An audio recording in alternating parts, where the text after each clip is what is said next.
Welcome back to Saga of Three Kings, session 45, Hazil Reborn. Last session, the group, fuck, a deity, they befriended a deity who was then taken back out of the material plane. They uh, paid proper respects to their dead friend Imgrind, um, and had his body recovered by the other frost giants. They found out that fire giants are apparently in league with um, the dragon cult. They used lots of magic to get past a group of fire giants standing outside of a temple, and they entered into the temple. And when we last got to it, the group had entered into the temple.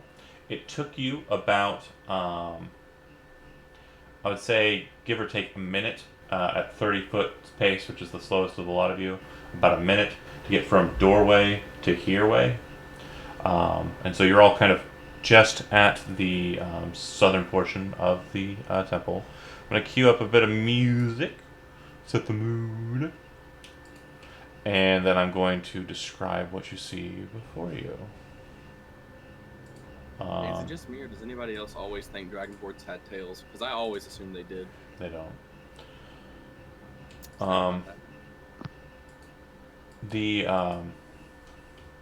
the scene before you, you are apparently in the heart of the volcano, inside of this large rock set in the middle of the pool that you saw outside.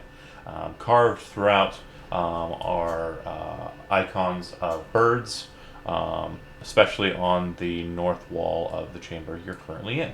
See that the tail kind of is the top portion of the um, doorway that leads to the northern side. Your presumption is that leads to the fire giant setting to the opposite side of the temple. Um, it seems that there are breaks and raises in the temple and floor space that appears to just lead down some 50 or so feet into magma. There are columns that rise up out of the magma at certain points.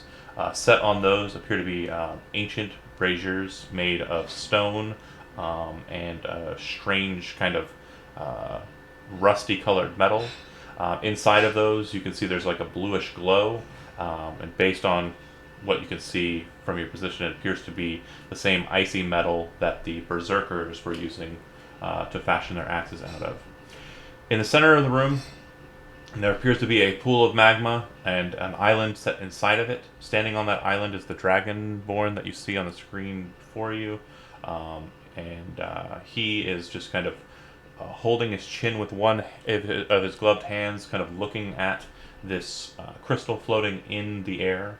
Inside of the crystal, which is about 7 to 8 feet wide and probably about 12 feet tall, and it's floating about 4 feet off of the dais that is kind of situated above. Inside of it, you can see that there's not much crystal around what it's encased around. It appears to be a kind of glowing yellow, orangey hot solid egg. But the Dragonborn is still just kind of not seeming to notice your group, mainly because the majority of you are currently invisible. But he's just kind of looking at it, perusing it. It looks like he's either waiting for someone or something, or he genuinely is trying to figure something out about what he's looking at. So we see the egg inside the giant crystal. It appears to be frozen or encased in the blue ice metal. That's my Okay. boy. Johnny, want to change the map?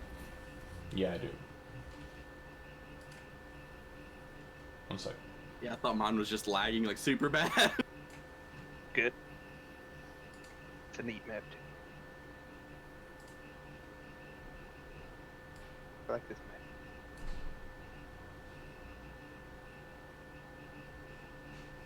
Yeah, it's pretty good. Let's see.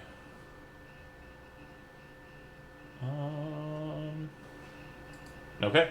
Yeah, table's yours. I believe that Raya, by his own volition, is invisible, and then Grok, Brooklyn, and Benson, by Benson's volition, are invisible. Concentration up to 1 hour. So if any spells of concentration or any things that would cause the invisibility to drop, that's fine. The only one of you that is not invisible would be Shambles, and I presume you are airborne. Yeah, I'm kind of floating. The hallway that you're exiting out of has a ceiling that's about 25 feet high. This room appears to have a ceiling that's about 180 feet high off of the ground from what we will call base level. These stairs that ascend and all of the other pathways out, with the exception of the path that you're entering in and the path on the opposite side, because the stairs go down on the opposite side.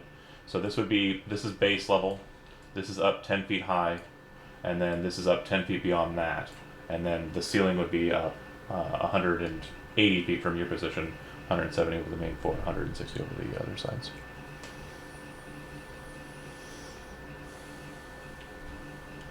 What would you like to do?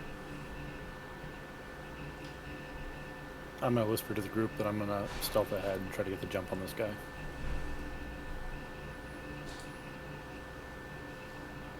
I'm going to look in the opposite direction of where I saw that, or I heard that voice coming from. And do you want a hand? Yeah, meet me there. Benson, and only Benson, you can go ahead and make a history check.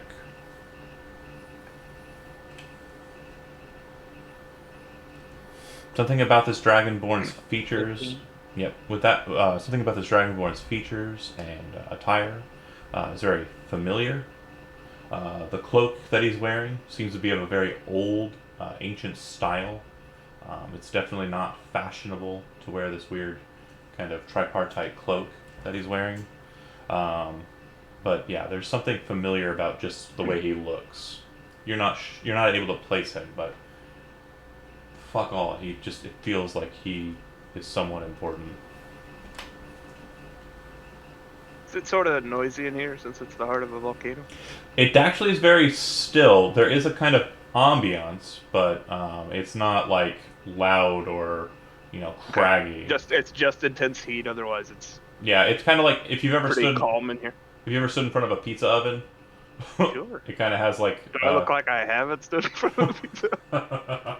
Fair, but it kind of has that same kind of feel, intensity. And I did say at the end of last session that I wanted a Constitution saving throw from the lot of you, unless you have some means of resisting fire damage or intense heat.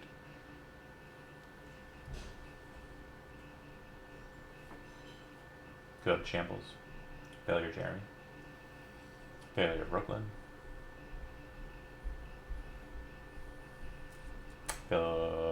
Success Grok. And Chody. I got bracers. Oh, right. Well, no, the bracers don't make you immune to heat. Wait, they do. Yeah, you said I was You're good good with that. You're good. Leave me alone, John. Sorry. My guy's cool. Sorry. Dropped your fork in front of the whole internet. Oh my god, I can't believe you saw that. I'm so embarrassed. That I dropped my fork. Okay. She thought it was something about her. She's very self-conscious. Anyway. Dragonborn. It's hot. If you failed, you gain 1 level of exhaustion.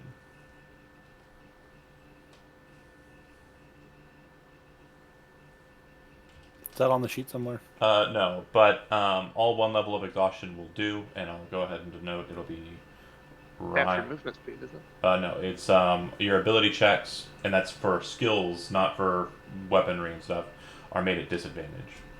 Okay. That'll include stealth.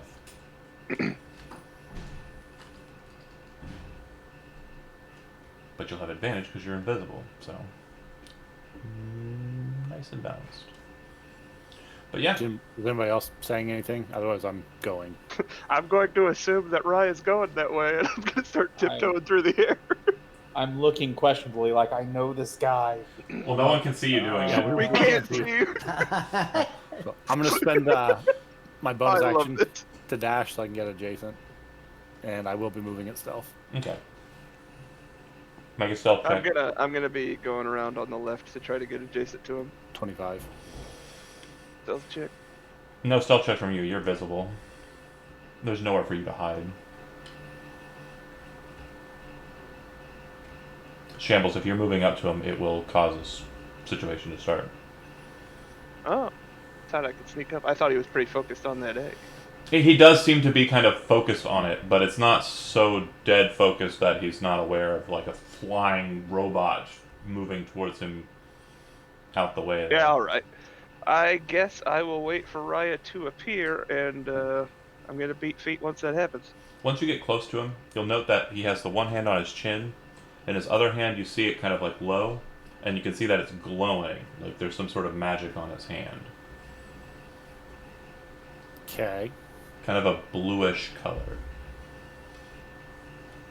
Yeah, it seems like something Benson would be interested in. So those of us who are trained in Arcana understand what You that can't means? see his other hand, so you have no idea. I'm going to pull the what is it? The poison dagger. Okay. Did you screw with my sheet? I did not. I looked it over, but everything seemed to be fine. Okay. Oh, okay, that was just missing. That's right. Yeah, I'm gonna try to stick him in the throat with the poison dagger. Go nuts. You do not have advantage. Not for being invisible. You do not have advantage.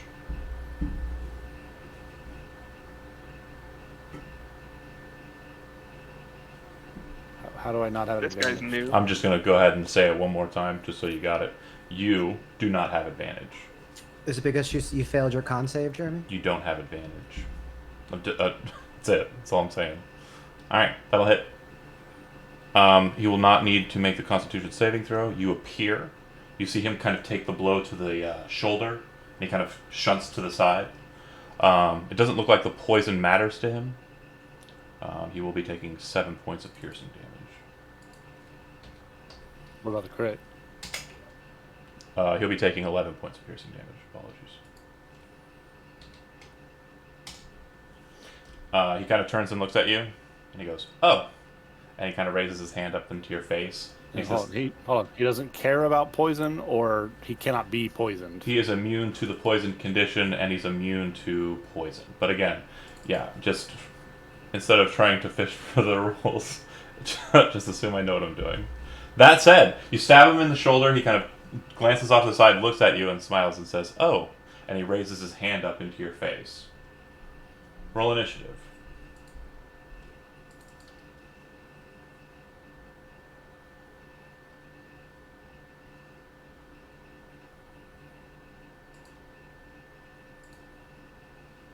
It won't let me put mine up there. I got a 14, but it says it's no valid token was selected. Do I have to click on mine again, or? Yeah. Click on your token, yeah, hold on. Yeah.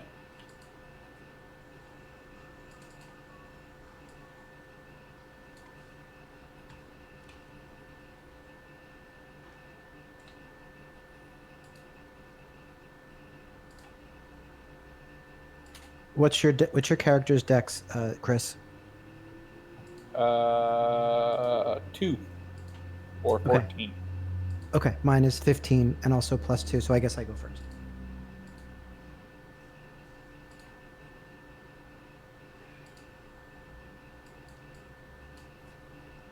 Okay.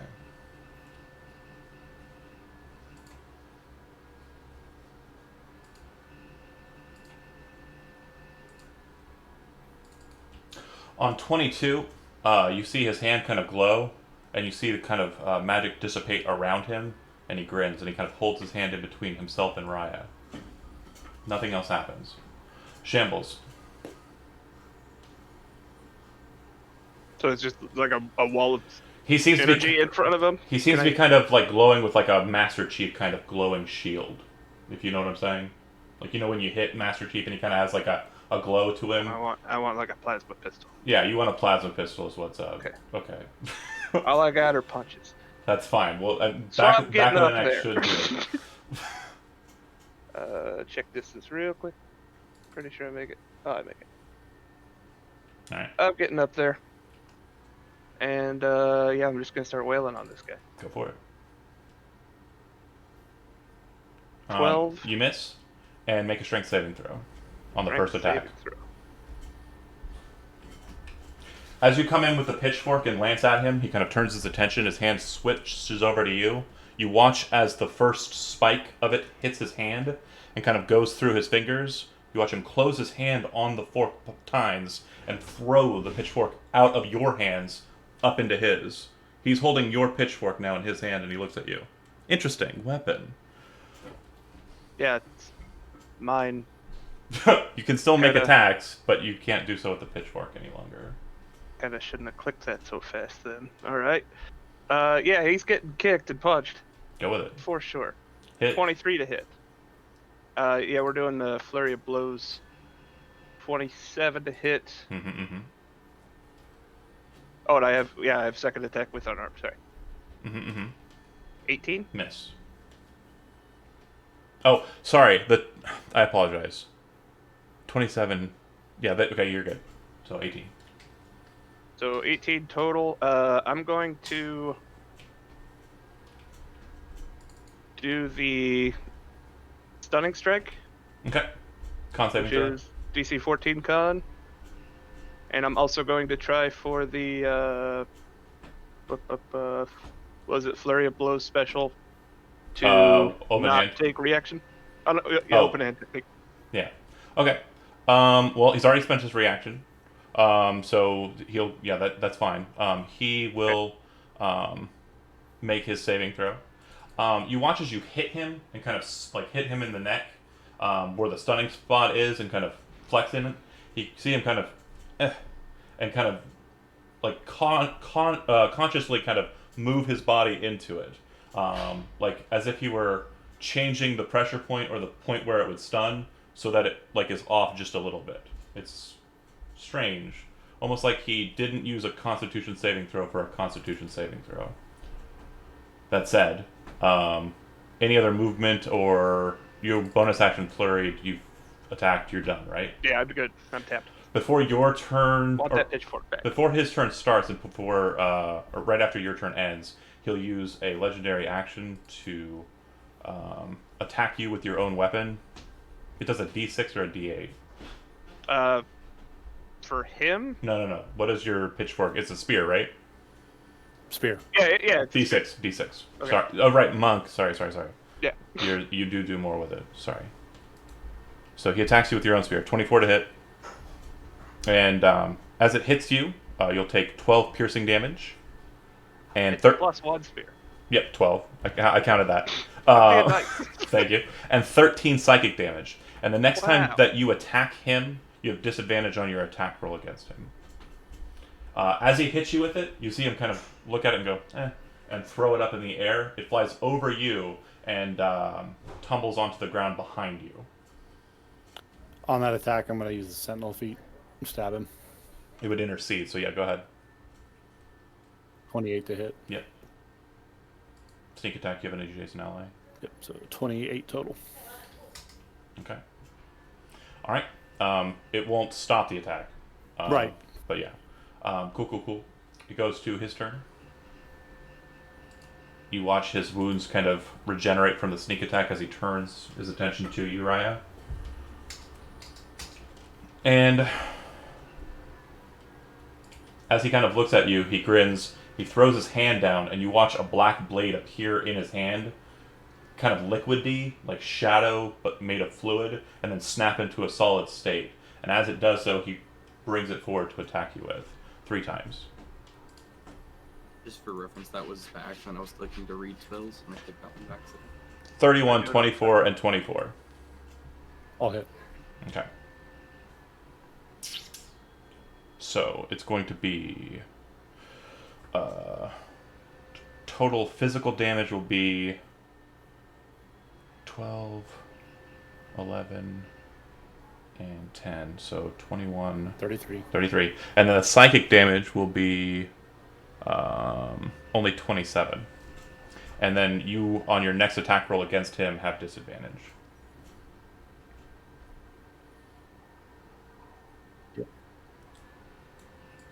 And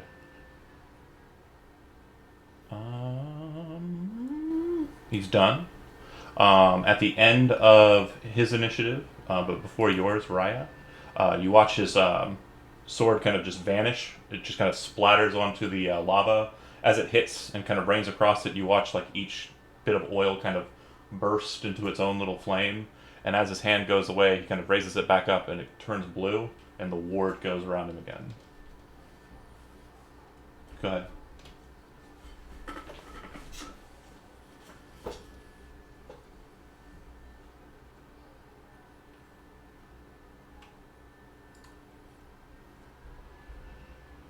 I will.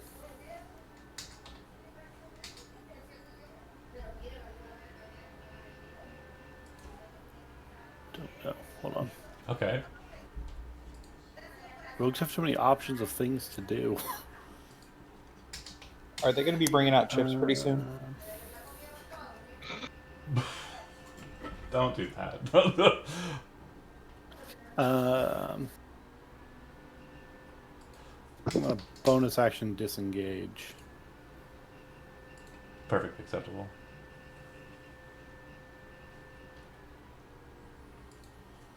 I'm gonna go here. And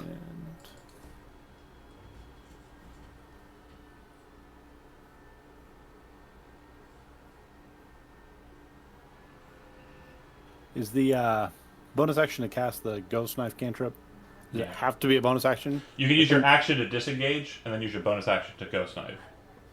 Yeah, does it have to be a bonus It does action? have to be a bonus action for the spell. So you'd want to disengage as an action, then bonus action knife. Okay, you couldn't use your action to or to. No.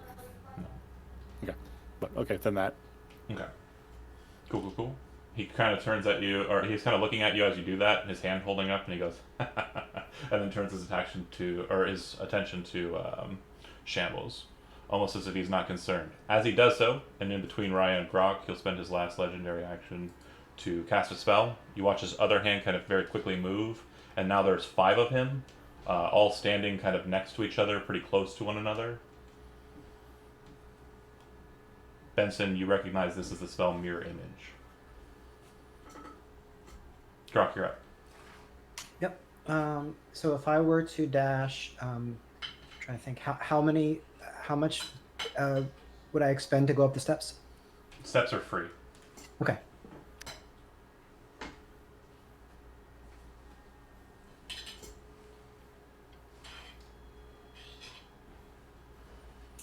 Actually, let's just go here and we will dodge this time, and then we'll get up there next time. Sure. Done. So you're still invisible, right? Yes. Yes. Neat. So long as Chody doesn't cast a spell, that will cancel it. He might. He just might. You just might. I don't think Fireball's gonna work. Fireball will be fine. It's not a concentration spell. Yeah, But, but he's you know, standing in a That lava. would be a cool waste. with it. He's also a red dragon. Yeah, I mean, there's a Yeah, lot. so- There's a lot going on here. Sure. Gonna dash over there. As one of the 3 visible people in this room, I want you all to know I look pretty hurt, by the way. Also me. Yeah, I almost have no spell slot, so that's the problem. I think I all do- of us are pretty hurt at this point. I do have a diamond and I have Revivify, just so you know. He hits like a dump truck. Me. Yeah, that's 100% accurate. How do you have Revivify if you don't have any spell slots? No, I have. So we One got third. the extra spell slot for 24 hours, that 3rd level, and that was just enough. Okay. Okay, so you dash to get up there. You see, Benson, you're a halfling. You're pretty clever and pretty perceptive of a spellcaster.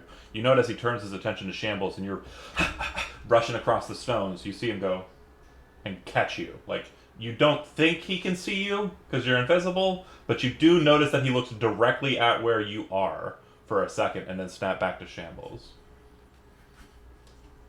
Alright. Brooklyn. Okay, I'm gonna use my 30 feet to get up to here, Mhm. and then bonus action Shield of Faith myself. Okay. As you do so, you watch Brooklyn appear, and the shield kind of glow around him.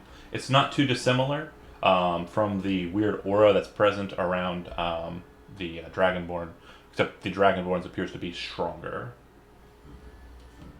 Shambles. Pretty disrespected right now about that whole pitchfork fiasco, but I brought a spare and I draw Sophia's sword and I stab him. Okay. 21 to hit. That will miss. Go ahead and make a strength saving throw. Golly gee. He takes it from you, like you swing it in. Son of He a- grabs you. He grabs the handle of it and pulls it out of your hand and kind of looks at it. And he says, "You have some interesting artifice. Artifice." You can continue punching him. You got some behavior that really behooves me punching you in the goddamn throat, mister. You're like, I And would have I walked do away so. if you weren't such a prick. 23 to hit. That'll work.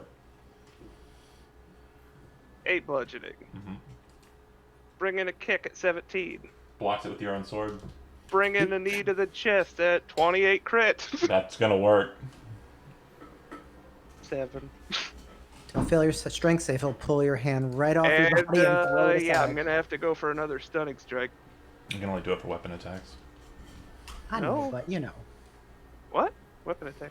Oh yeah, He's unarmed talking about strikes weapon. aren't weapon attacks; they're unarmed attacks. So I can't pull your hand off like he was joking. I was making a bad joke. You said stunning. Stunning, please. Similar circumstance. It does look like he's not using his constitution to block it. He is successful. He blocks because you have I got a 17. That's good, right? Very good. All right. It goes to his turn. Refreshing legendaries and the like. He takes the sword, looks to the lava, and just tosses it in.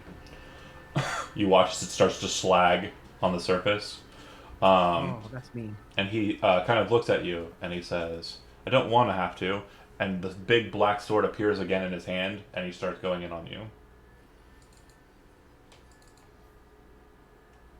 Needed that. 20 misses, right? Yes. 28 and 23. So it'll be a total of 27 physical damage and 18 psychic. Down. As you are starting to fall like into the lava, you all watch as the Dragonborn grabs Shambles by the neck and goes, "No, no, no," and tosses him back onto the stone behind him. Go ahead and move 5 feet back. I wasn't aware that this was also lava. I thought it was decoration. That red circle around him is hot lava. Got it. Got it. So as he tosses Shambles to the side, he kind of spins his attention to Raya, and he says, "You can save your friend if you'd like. I have no problem with that." And the sword dissipates in his hand and kind of just onto the ground.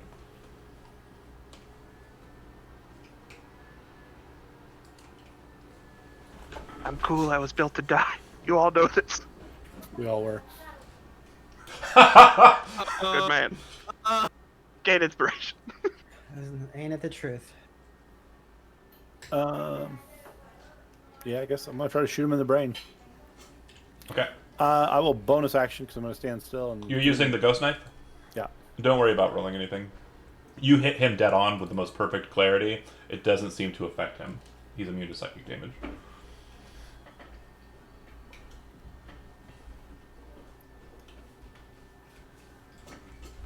Does it hit or not?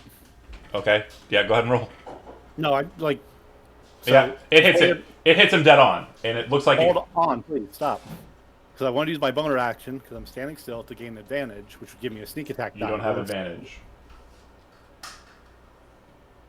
No attack roll has advantage against Empyregon unless he is incapacitated. Period. Okay. I didn't want to have to read my rules to you, but now you understand. He does not get. No one gets actually- advantage on him. Yeah, just read the rules next time because Okay. all I'm doing is gaining advantage. If I can't have it, then yeah. And yeah, he has immunity to psychic, poison. He has immunity to the poison condition. He has immunity to the charm condition. He's Over resist. all of them, just call them out as we hit them. No, fine. That's fine. Sorry, those ones. The thing I said. If I can't do psychic damage and I can't ever have advantage, I can't really fight. So yeah. Yeah, you throw your knife, and he kind of looks at it as it hits, and he says, he kind of shakes his head, smiling, his toothy grin, and he looks to the crumpled Shambles and says, He won't be around for too long. Grok, you're still invisible. Brooklyn, you're Yes, not. I am. Are you finished, Raya? Yeah. Go ahead, Grok. So I'm going to pour a potion of greater healing down Rooklin's metal throat. You mean Shambles? That's a new Shambles, one. sorry, So I'm yeah, a bit confused with that I've one. definitely confused him with Benson. Sorry. The Dragonborn kind of looks to you as you take an action. Do I become visible? Okay, I do. Okay. Well, no, actually. Let me check. I'm not doing magic. I'm not attacking. Yeah, you might still be not there. It would be super cool if he just spontaneously came back. I am the haunted ghost of Shambles. Yeah. Ooh. Anything the target is wearing, carrying, is invisible. So the potion bottle doesn't appear or anything. The liquid wouldn't even appear until it stopped being attached. Just like in my mouth. It basically once it's fully I poured just look out. like I'm gurgling. Yeah, once it's fully poured out, it just like it appears. Attacks or cast a spell. Yeah, you're still invisible. Grok So- done. What does he roll? 2d4 plus 2 if it's or is it greater? No, greater. 4d4 plus 4. Do you want to do it, Zach? I trust you. Famous last words. That's That not ain't horrible. bad. That ain't bad. I'm on my feet. In a minute or two. For a moment. And that's it. Okay. Grok done. Chody, you are up. And I'm going to be underwater for a bit, I think. I'm gonna go ahead and cast Polymorph on Shambles and turn him into a T-Rex. Oh, nice. You appear. Weird habit that you have. You watch as the Dragonborn turns and looks over at you. And he I just don't want to get pushed off the ledge. He says it's a free action to you, Benson. You can drop it now, or I can cut your head off with wizard. And I'm gonna go ahead and put the the Tyrannosaurus Rex there.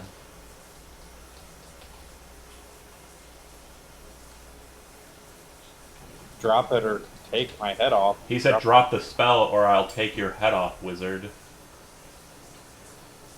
I would say, why? The invisibility? No, invisibility's gone. You just cast polymorph to make you a dinosaur. I'm trying to get the dinosaur though.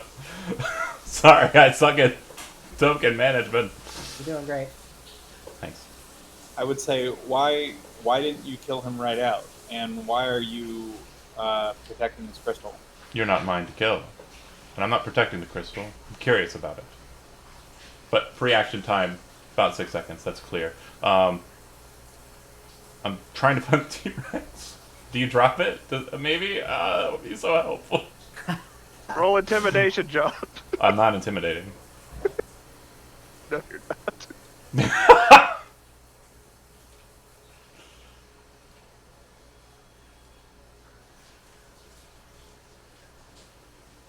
Oh, crap.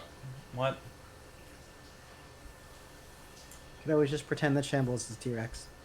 Oh, great. So roll 20 is being Trying goofy. to-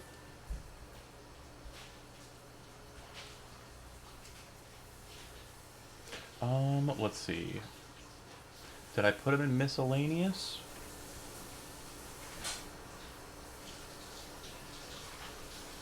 I did. And after I cast the spell, I will be moving as well, John. Okay. They are huge, right? Yeah, that's right. Yeah. You should have control of that token Shambles. Give it a go. Yeah. Okay, so make sure that when you place it, at least one square of it is the square I'm that you're gonna have currently to scoot you back just a smooch there. Yeah, Brock. so it'll shut me back like that. Straight back, yeah. Sounds reasonable. Do I have a character sheet for in. this guy? Hold on. You did last time. I could Should- just should hey, pop. thank you. All right. Chody done. Rooklyn. Our stealth missions are just Hold on. In bang between, on going to player. in between Benson and you, he's going to use his legendary action, last one, to cast a spell of his. He'll cast Misty Step and appear next to Benson. He's floating over the ledge, by the way. Curiosity. The mirror images. Is that They a go with him. thing? Do they go with him? They go with him, yeah. So there are 5 of him standing behind you, or floating behind you, Benson.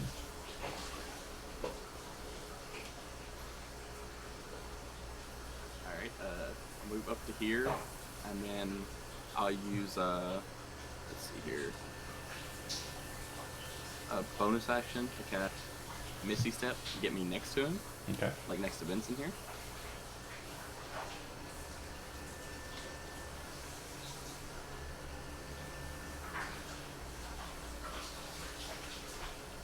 And I guess I'll swing on him. I mean, I don't know much else to do.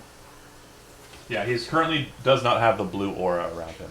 And something I didn't mention, when he stole the swords and threw them away from Shambles, the blue ward went away. 27 hit. That'll work. I'm gonna add Divine Smite to that one. And then I guess I'll swing for my second attack. 25. Well, roll the damage for the first one. Oh, okay, sorry. 26 Wow. damage for the first hit. Next. And then Divine Smite on that one, 17 for that. So my last 2 spell slots for Divine Smite. Okay. And it'll go to Shambles, who is a Tyrannosaurus Rex. Happens too often. I'm going to get up from prone with the worst hangover you can imagine. And yeah, I guess I'm gonna stop on over here and reach over my buddy and start biting at this thing. Go for it.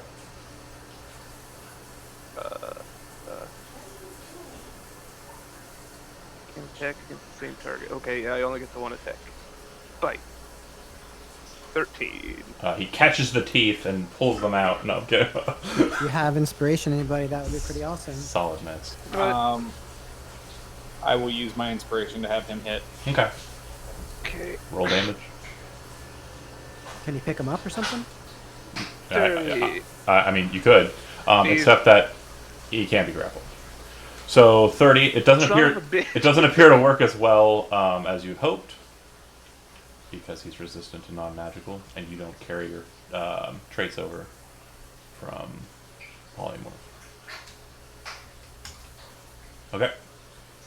It'll go to him. I thought it said T-Rexes can grapple, though. No, Like, no, get them no. in their teeth and hold them. I cannot be grappled. Oh, okay. Got Yeah. it. Yeah, and Paragon just says, I can't do, or a lot of things you want to do to me, you can't do to me. He's a dick. His main trait is called elusive. But yeah, it goes to him. He looks to Benson, and he said, last chance. As he holds his hand up with nothing in it. Like this. You see him throw his hand back, and as he comes forward with it, like Cast swinging, shield. like he's swinging a weapon. Well, you cast a shield to see if, yeah, that's fine. Plus 5 AC, that's fine. But and it'll be plus 5 AC for all 3 attacks. Good call, good call. But I wanted to say, it looks like he's attacking you with nothing. But as he's coming at you, you see this manifestation of kind of like magic in his hand striking at you. Like he's attacking you with a different style of attack based on who you are. Your AC right now is less than 31, right? Well, yeah. Yeah. 18 probably doesn't hit though, right? No. And 23? Yeah. Okay. So the first one will do 11. This is force damage and 11 psychic damage. And Go ahead and make a saving throw with your spellcaster ability modifier. So intelligence for you. 18. Is he within a certain amount of me? He Do is. I get gets +2 then also, so I got a 20. Well, lucky you. +2 is exactly what you needed not to have the effect happen. You feel as the blade strikes into you, the first attack, you feel your magic energy being tugged by the blade. And as he kind of backs it away and comes for the second attack, you look over at the grace of Aelith kind of blocking that. The second attack comes in, the shield deflects it. He kind of angrily lunges in with a lancing strike, which he hits you with. It'll be 11 force damage, and then 8 psychic. And then I need another intelligence saving throw.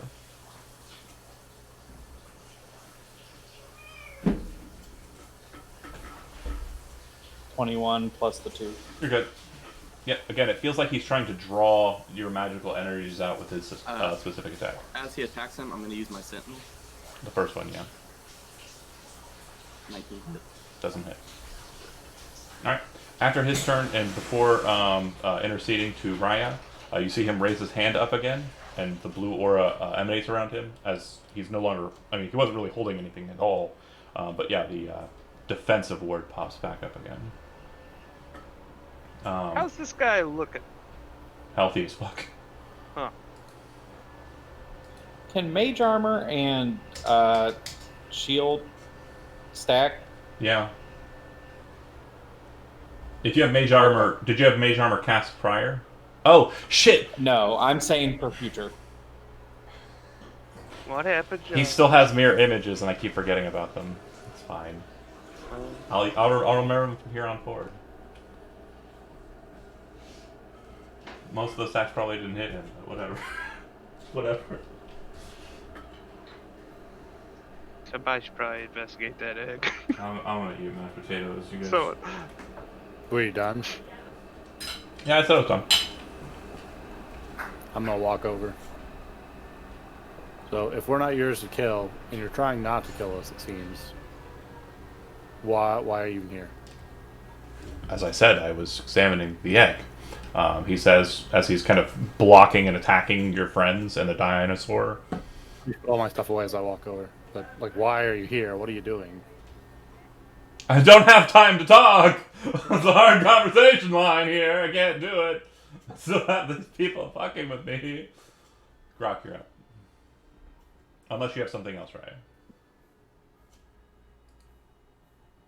Grok 10, 15, 20. I'm gonna move Shambles' token down here. We're gonna move over here, and we're gonna touch Benson. Oh, sorry. Before we move too far forward, Chody, I need you to make 2 Constitution saving throws. The first one would have been for 11. The second one would be for 10. What do you mean? You need to make concentration checks for the dinosaur casting. 12? Successful. 19. We're good. Just didn't want to get too far ahead and recall backwards. So, yeah. Gronk again healing you for... No, not healing. Oh, okay. touch him. Gifting you his shell. You have plus 1d4 to your next saving throw.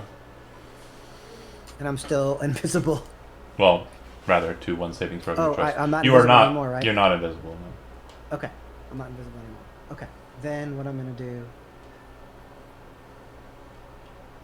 is we will do Cure Wounds on... You will not. Resistance is an action to cast. I have Spell Driver. No. Stop. Resistance is 1 action to cast. Cure Wounds is 1 action to cast. I see. Yes. How about Healing Word? That's better. Got it. Okay. Alright. Grok, you are done. Chody, you are up. I would like to disengage. Okay. So 6. I go up 6. Okay. And after I disengage, can I cast or can I not? You use your action to disengage. Okay, so then I will. Then there we go. Okay. Seems willing to talk. In between Chody's turn and Rooklin's turn, he's going to use his last legendary action to teleport He's behind Benson again. Would that activate the sentinel feat or no? I'm not moving. Brooklyn, you're up. Talk. I want to move over. Okay, I want to get rid of that. Okay, I want to move over to beside Benson. I'm going to go to him like, well, then why can't we both just examine the egg if you're not trying to kill us? Tell the mage to stop. Okay, Benson, look to you like, stop, I guess. We'll try to be civil about this for now.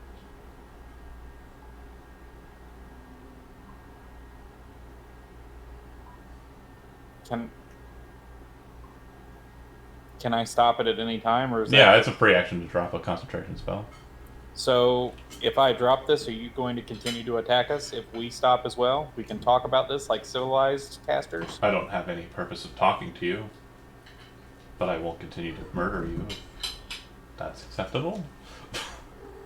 He says as he's just kind of floating there, all five of them. I'll drop the polymorph.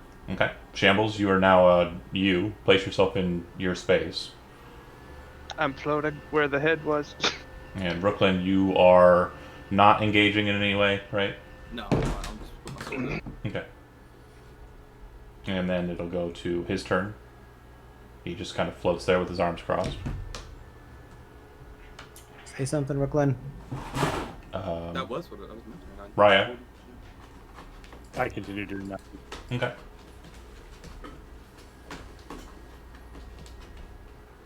Grok. Grok looks to Brooklyn. And then He who has the connection to Hazil and hopes he says something about it. I would presume that it would lower down to Chody, who had already kind of engaged in the surrendering or not fighting anymore process. So we'll go ahead and drop out of initiative. Can I get that sword back? Is that ruined? Is that gone forever? It does appear. Oh, that's the wrong one. Sorry. Like more intense music. That was more intense music. Ultra material. Just evil music. Alright. So, yeah, he's got his arms crossed there. And he just kind of lingers.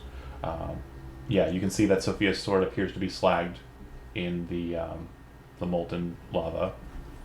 Or magma, rather. Since we are actually in the volcano. And he just seems to be waiting. You can back away from him. It doesn't look like he's engaging or fighting. Okay. I'm going to pull out those glasses, the magic ones. Mm-hmm. I'm going to put them on and then go up to the crystal. Okay. Well, you can see that in Paragon glows a lot. There's a lot of I figured. there's a lot about him that seems to be glowing. When you kind of turn and look at the egg, it glows brighter, and it seems that it glows brightly, but only kind of like in a faceted way. The best way I can kind of describe that would be, have you ever seen like a star sapphire kind of hit the light and that kind of glow line inside of a star sapphire kind of shimmers quite brightly like a star? The egg seems to be that, and everything else seems to be dampening that light. Okay. So, Being restrained, perhaps? Do you say that aloud, Shambles? Yeah, I'm the philosophical type. And Paragon says, I'm trying to like I'm fishing a pizza out of the oven without any gloves, trying to get my damn sword back. and Paragon says openly, I thought the same thing. As you say. Oh, great minds, asshole! would it? Can I get the shrapnel bag? Can No. I get any? No, no. Fuck this guy. Yeah, if you had You can still get your pitchfork. if you had fallen in and he didn't catch you, yeah, it would be you. Care about the body. It would be you rolling random which one you're going in. Okay. I guess I'm gonna reach out and touch the crystal if I'm able. Okay. You feel the magical energy latent inside. You can feel something kind of connecting with you, kind of linking to you a bit.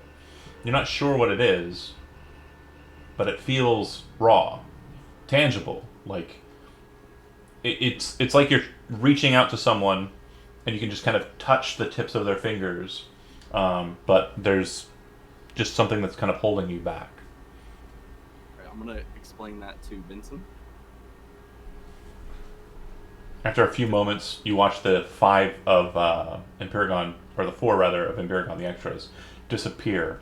He moves to land not too far from Benson, but not adjacent to him. I look at him strangely. I'm like, since I saw you, you look familiar. Who are you? I am Empyregon, First Lieutenant of Ashmedea, servant of the dragon god Saland. And you are... Vincent, the Hand of Mudus. Never heard of you. That's cool. You're like, Finally. It's gotta happen sometime. the first person! I do know that one, and he gestures to Shambles, is not mine to kill. Who is he to kill? Calareth, scion of the dragon. How did I get so lucky? Well, he claimed it. Hear that, boys? He's calling dibs. Who claimed the rest of us? Well, no one, but I assume if you're traveling with that one, then Calareth probably has interest in you. He looks over to Shambles. You don't know?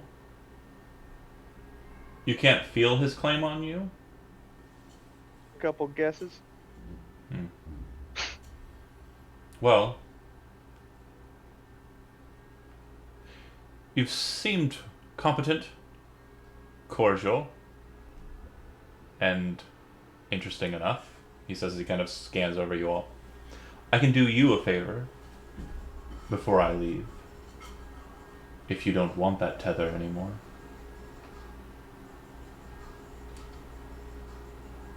Wait, what? Sorry. He says... My tether to Keller? Correct. Huh. Would you mind elaborating on that a little?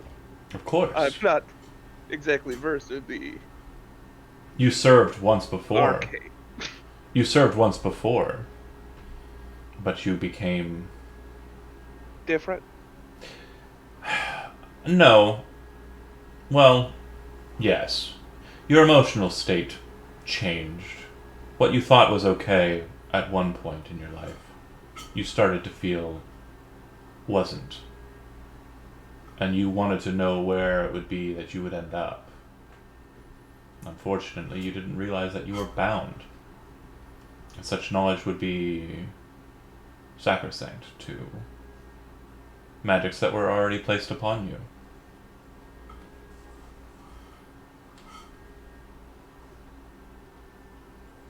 There's always got a glitch, you know?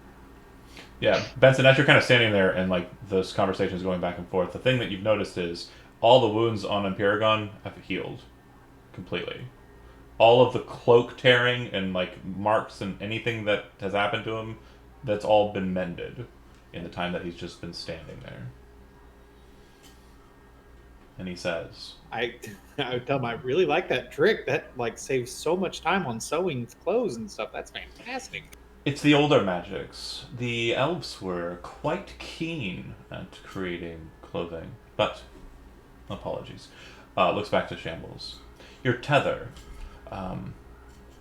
it's going to burden you for some time. I can sever it if you wish. I would take a step towards him while he's talking. Just Non-threateningly. No. Yeah, he's fine. But yeah, his clothes do look nice, but they don't look as regal as your accoutrement. Oh no, that's fine. Does he have a cloak or something on? He's wearing a weird tripartite cloak. It looks like it's kind of split into three, and like the outside edges are kind of like arm covers. It's more of like a weird segmented poncho. Will you let me touch it? If you reach over to touch him, he kind of looks down at you for a second, and then kind of looks back up to Shambles. Fantastic. I'm going to get a piece of dirt and wipe it on it to get it dirty and see if it cleans itself. You watch as it seems to kind of obliviate the dirt, as if you were casting prestidigitation on the clothing. Amazing. All right, I'm good. I'm gonna try to pretend I'm not distracted by this going By on. Benson. Benson army crawling up to this guy. who is Calareth to you? Is he a peer? What are you to gain from severing such a bond? A peer, I suppose. He's a bit of a new blood to this matter. Called yourself first lieutenant, first servant? Correct. Ever since Gulthias' death, I have served Ashmedea as such. But Never heard of him. her business is not. Let me explain in full. And he kind of steps away from Benson and kind of moves closer to you and closer to Brooklyn. I'll sit down. Ashmedea was wounded by a Averiu, a saint, a servant of the elves, long ago. I was there when she fell. Calareth is an upstart, someone who follows the dark, sorcerous ways of the Meridians, and is attempting to use their necromantic magic to bring Ashmedea back to the material plane in a semblance of life, binding her to him. Huh. She has granted him the opportunity to do just that, because she feels that she can overpower him once she enters the material plane. I don't think Calareth should have the honor or glory of serving at her side at all. He's a filthy Osirian. And a I I don't like traitor, him either. a traitor to his own lineage at that. Have you seen the way he dresses? Yeah, it's a titties. That hammer does look pretty cool though. The hammer was taken. What are you proposing? What would this achieve for either of us mutually? So, at current, Calareth knows your exact location and can see into your presence, position, and know what you know without you knowing that he can. Unfortunately, as long as you stand within my presence, that ability is warded.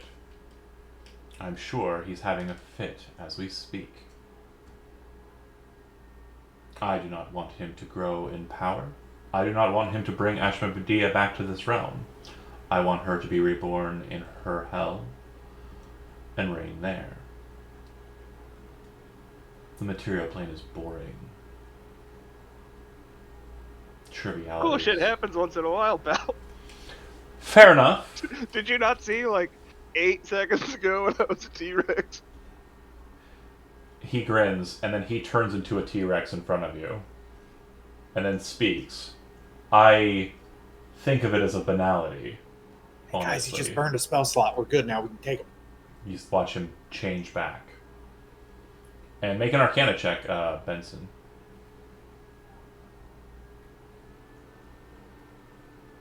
He 25. didn't cast a spell. He used an innate spell-like ability, which is usually the purview of true dragons, demons, and angels, or celestials. So, he didn't cast a spell. He created a spell-like effect because he's awesome. So I hear you say banishment is something I need to keep in the back pocket for him later. Got it. Go for it. He'll just use his intelligence saving throw and beat it. So if you break this tether to Calareth, then you would just be able to kill us then. That would be... Is that right? I would have the freedom to do so, but in all honesty, Is Grok visible? yeah, everyone's. Oh, yeah. Okay. He says, in all honesty, I don't see a point in doing so. If I had wanted to kill you, I would have.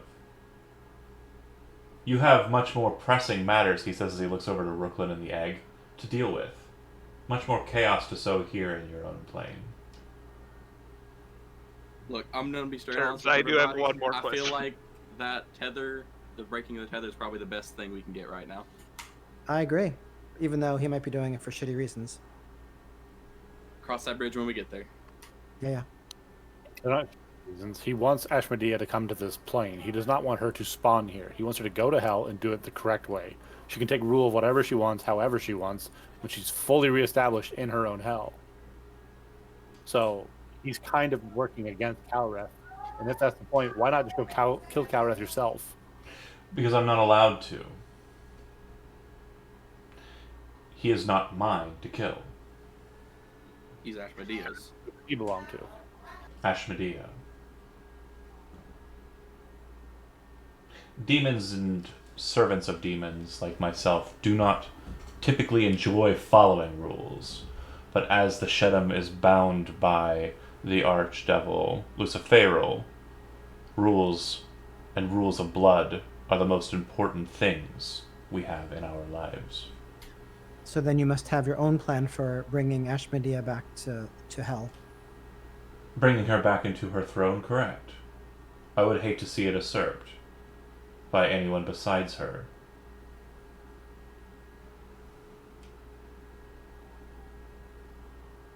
I'll sprawl out on the ground in the typical "we're doing surgery on shambles" position, and if you say I'm willing, then he walks over to you. You don't have to spread eagle for him. oh, I It's do. okay. Bend over. You do your thing, bud. Oh. You're gonna be a puppet. It's easier if you stand.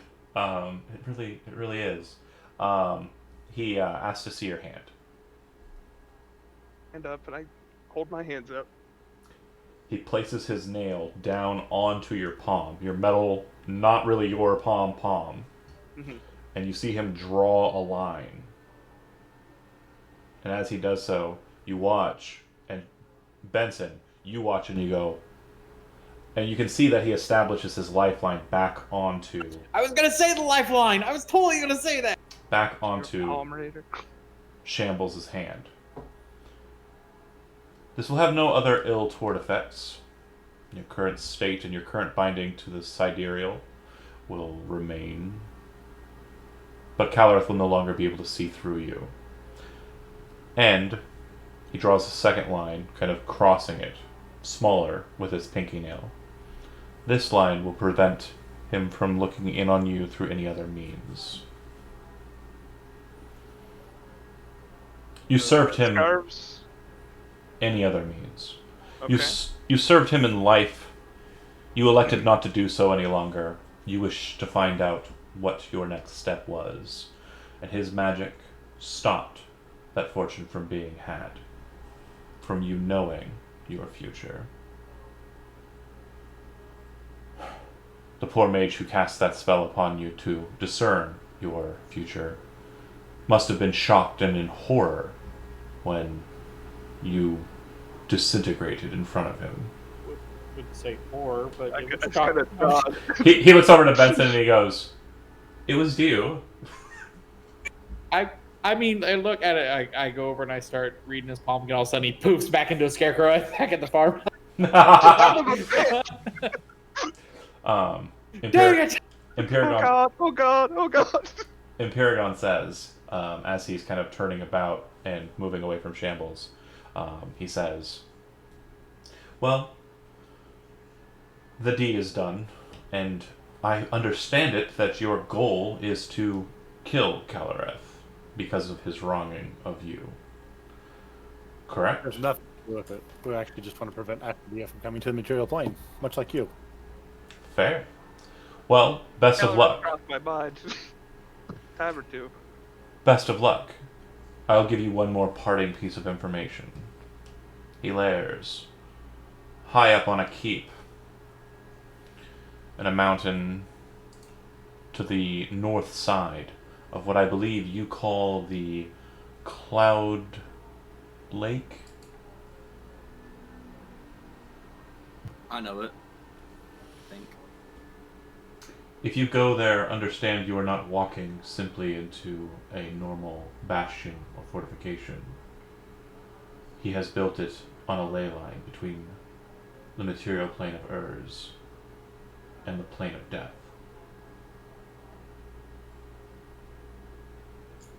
Pretty familiar with that place. It does. It actually that if you do state that he does actually get a good giggle from that, and On the outskirts. and he If you wish says to thwart him, can you tell us his weaknesses? he is immortal. He is a man, immortal, immortal. That's usually one that can be missed. I ran together a little bit. Yeah, I heard it like as immortal. I was like, He how's that is- a weakness? he is immortal, and he has connections in the world that would cause him problems if they were brought forward into light. Some of these should already be known. You seem like a busy person. I have just 2 more questions if you wouldn't mind. Honestly, I have all of the time in this world. Oh, well, great. What would he want with Dragon Heart? He can create Dracoliches with them. And It's- what is a Dracolich? It's an undead dragon. That is not the second. That is question 1B, 1A. Fair enough. It is an undead dragon, given power and might from the plane of the dead. Remus 2.0. You mean I gotta kill him again? I can't wait. he, had Can he had to kill you twice. fix my sword? The one I threw into the lava. Yeah, mental activate. Very sentimental. I typically don't draw it. I'm sorry. I cannot. Thought so. Gonna get an earful from a redhead on this one. Yeah. What do you think is binding the creature inside the egg? I don't know. That's why I was intrigued. It seems that our acquaintance has designs for this egg. He was trying to gather a lot of magical energies to crack the stone. I feel that if a deity's power were channeled into stone, it might have some benefit. But unfortunately, I am Where you gonna get one of those, right? right. Also I am not a faithful individual. I cannot draw upon the light winds. It's really beyond me. The interesting part is whatever is within, it appears to be hatching.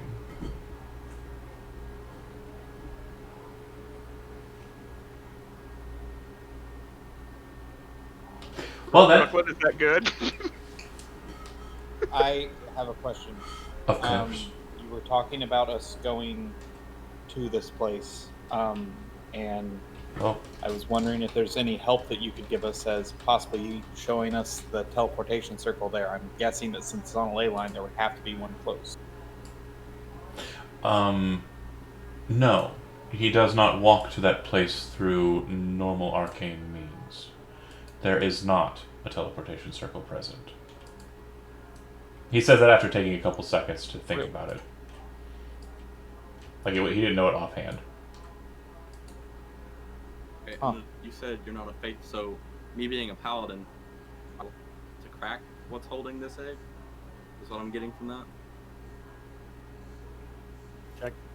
Yeah, I hear Yeah, you. Jeremy. you're just not on the Zoom. I'm trying to fix it so it's not all weird.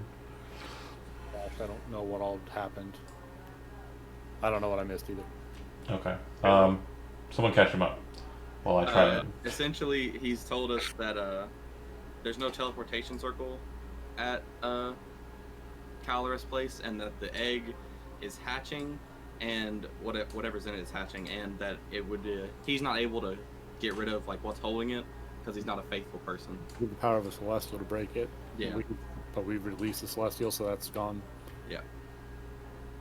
Yeah, He you said would need it. faithful person. You would need to channel divine magic into it. I can do that, right? Start eating that entire bag of magic rocks. You do have channel divinity as I do have channel divinity, yeah. Well, with that, I'm gonna stand way over here. Imperagon kind of turns further and continues walking. He's walking out the way you came in. And then he stops and he kind of looks over his shoulder. Anything outside I should worry about? There's 3 fire giants out there. Thank you. He knows. Got you, fam. He turns and walks down the hallway. Can you not tell them we're in here? He's already outside of earshot. Okay. So He might kill him for us. you stand there for a while, and you're thinking about what to do next. What do you do next? After hearing the whole thing about him not being a faithful person, Brooklyn is just gonna pour on just as much like praying and holy power as he can muster, and just keep holding on to the egg and see if he can just try to get it to do something. Just praying doesn't seem to do anything but make you feel good. Sit on it. I can't get to the top of it. Yes, or you I can. would. I would sit on it. Somebody heal me or hand me a healing potion, because I have a feeling I'm going to die in here pretty soon. I got far away from the egg. Please, and thank you. I'm trying to find a. I don't think I have a healing potion. I have a regular well. potion of healing. Yeah, I I've have got a 10 regular. of those. Get to Brooklyn. Damn, son, pour up. I got them from that, and nobody ever asked me about them, and I almost forgot until I looked at the care sheet. Trading jewelry for Bruce. Yeah, just let me know what you're handing me. I will drink any number of them. I'll give you 2 healing potions. It's like yesterday. Huh? You drank a bunch yesterday. Kind of. What's healing potion? D4? Plus something? 2d4 plus 2.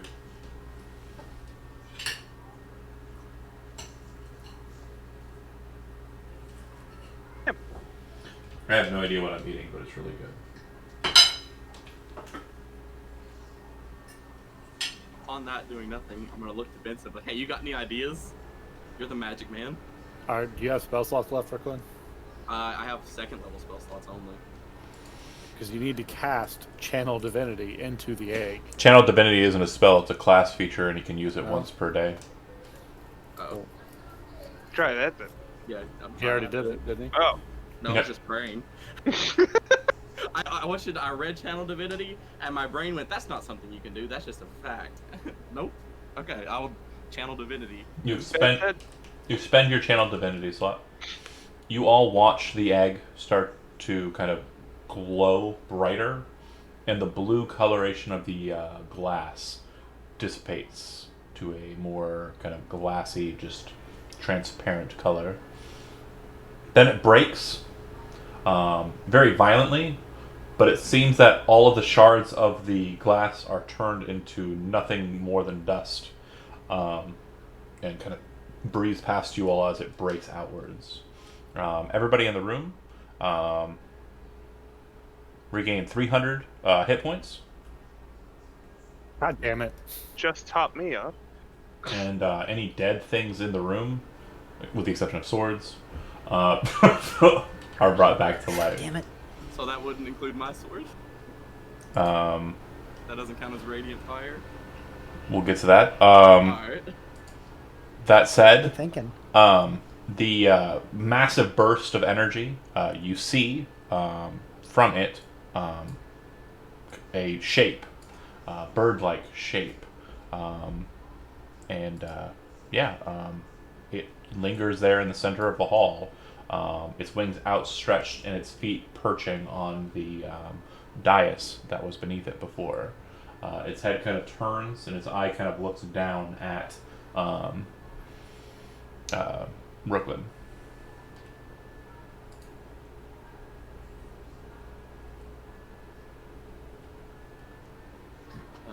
I don't know if it speaks. I'm assuming it knows languages, so I'll just start speaking to it. Just be like, hello, Hazil. It seems to kind of just stare at you with its big bird eye, its mouth kind of open a bit, its little tongue kind of sticking, or its rather big tongue sticking out. Everything inside of you shambles. It's made out of fire, and it's a bird. I know. I've made this point very clear. But now- many times now- that I didn't want to come here, but- but we came here. But now you're in its presence.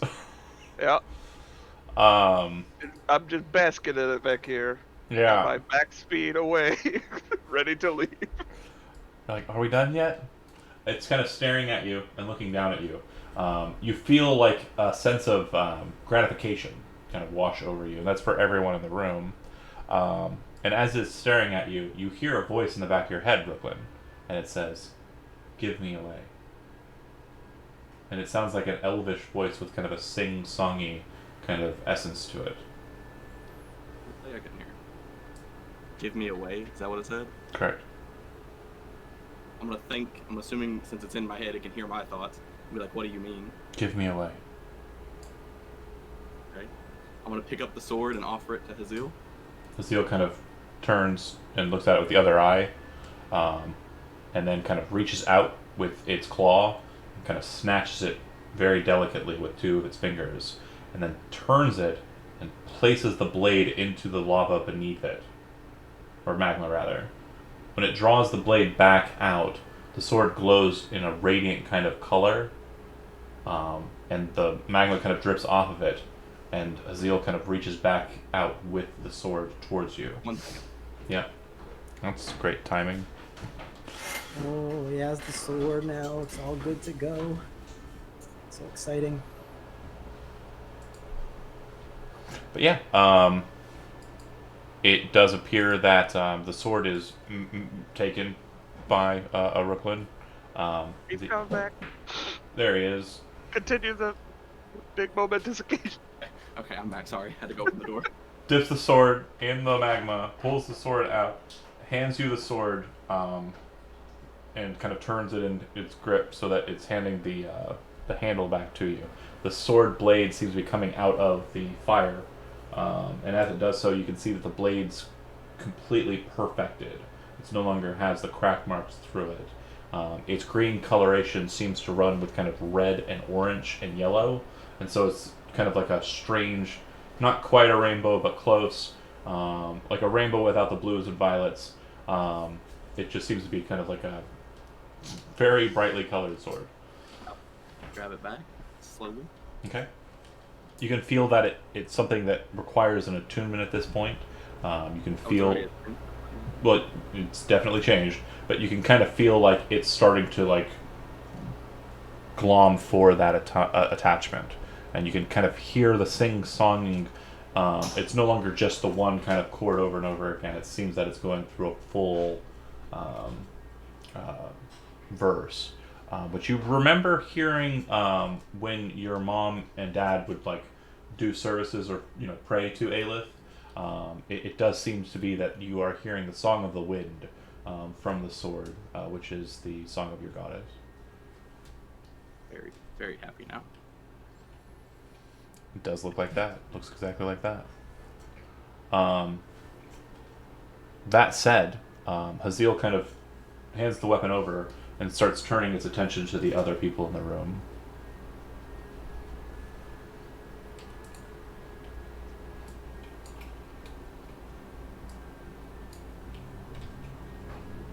What's up? As you say that, its attention kind of snaps to you, looking at you, Benson.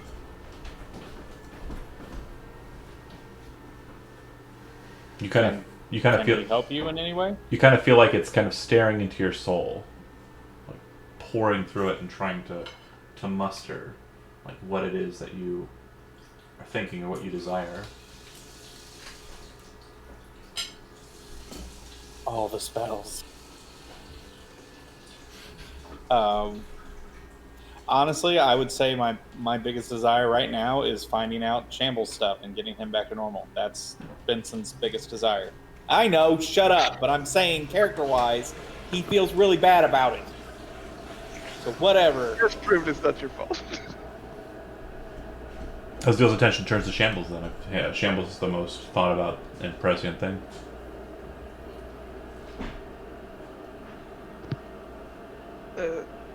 Hey, happy birthday.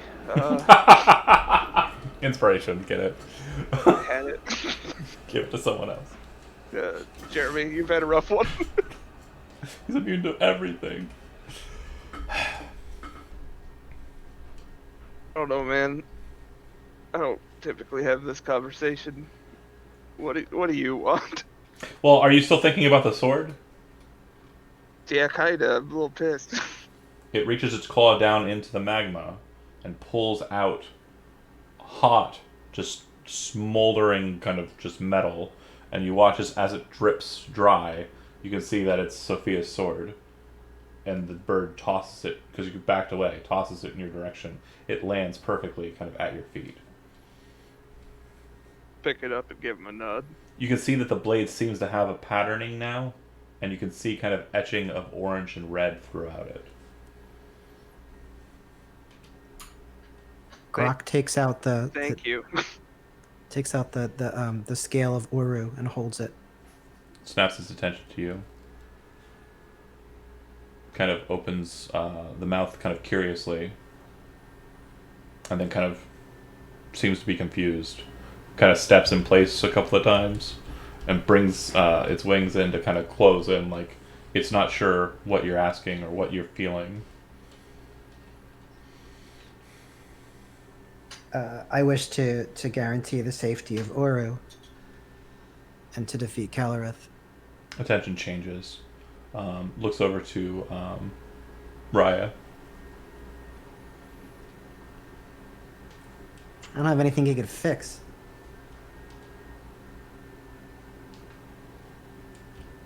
Raya, the bird's staring at you. You can feel like it's kind of staring into your soul.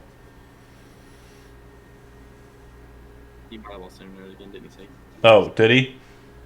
He said it earlier. I didn't know if he had got it back and was able to hear us or not. It looks like he's trying to respond. I just can't hear him. We can't hear you, yeah. Check. Were you talking to me? Yeah, I was. There you are. No. All he came up, he's leaving and doing something. He came to hug me, muted all my stuff. The bird started looking at you and Yeah. wants to know what you want. Bird's looking at you. It seems like it's peering into your soul. Also, you gained Oh. inspiration if you weren't listening. I got the inspiration part.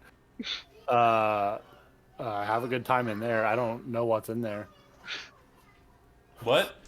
My soul. Oh. I have no idea. Yeah, the bird might know better than me. Is that something that you're thinking about? Like, as you feel that weird, like, what's it looking at? Sure. Okay. Or I might be focused on Lamac, somewhere in between of those two. Okay. Oh, yeah, no, if that's the case, that's actually really good. Okay. So it kind of looks around curiously. Its wings kind of outstretch suddenly, and it lets out a... and as it does so, the entire room becomes just bright white light. Whoosh. And you can see each other kind of standing in this blank space. And this music is not appropriate for this. I need something more wondrous. Just send it straight to purgatory. As you kind of start to realize that you're standing on nothing and kind of are cognizantly like are nowhere, the bird's frame starts to appear again. And you also see that you are somewhere familiar to Grok. Well, not Grok, rather, sorry. Somewhere familiar to... kind of familiar to Grok. More familiar to Raya. You've been here before, but you've never physically been here before. You stand in the place between, the shadow of the material plane, the Feywild. As the world starts to come back into existence, you're still in the same room, but the room seems to be changed, distorted, altered. Instead of seeing fire beneath you, you see just kind of green glowing energy. Instead of just boring rocks, you see that the rocks are all covered with ivy and all are kind of blossoming with different colored flowers and the like. The bird's fire is muted. It's no longer brightly glowing like it was before. It's more of just like a somber kind of simmering. And as you enter into this space, you see a woman in a black robe with red hair kind of come around out of one of the hallways and start to approach and looks to Raya. It touched me about the same. How interesting. Looks to the bird. That you could pass through the ley lines to bring him here.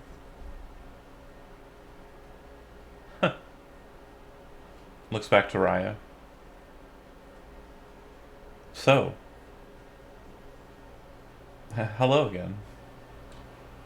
Hello. I didn't think I'd ever see you again. Well, you've made some very powerful friends, she says as she looks to Hazil. And shambles. Nice try. I look at Shambles. Like up and there, he says Content. Good man.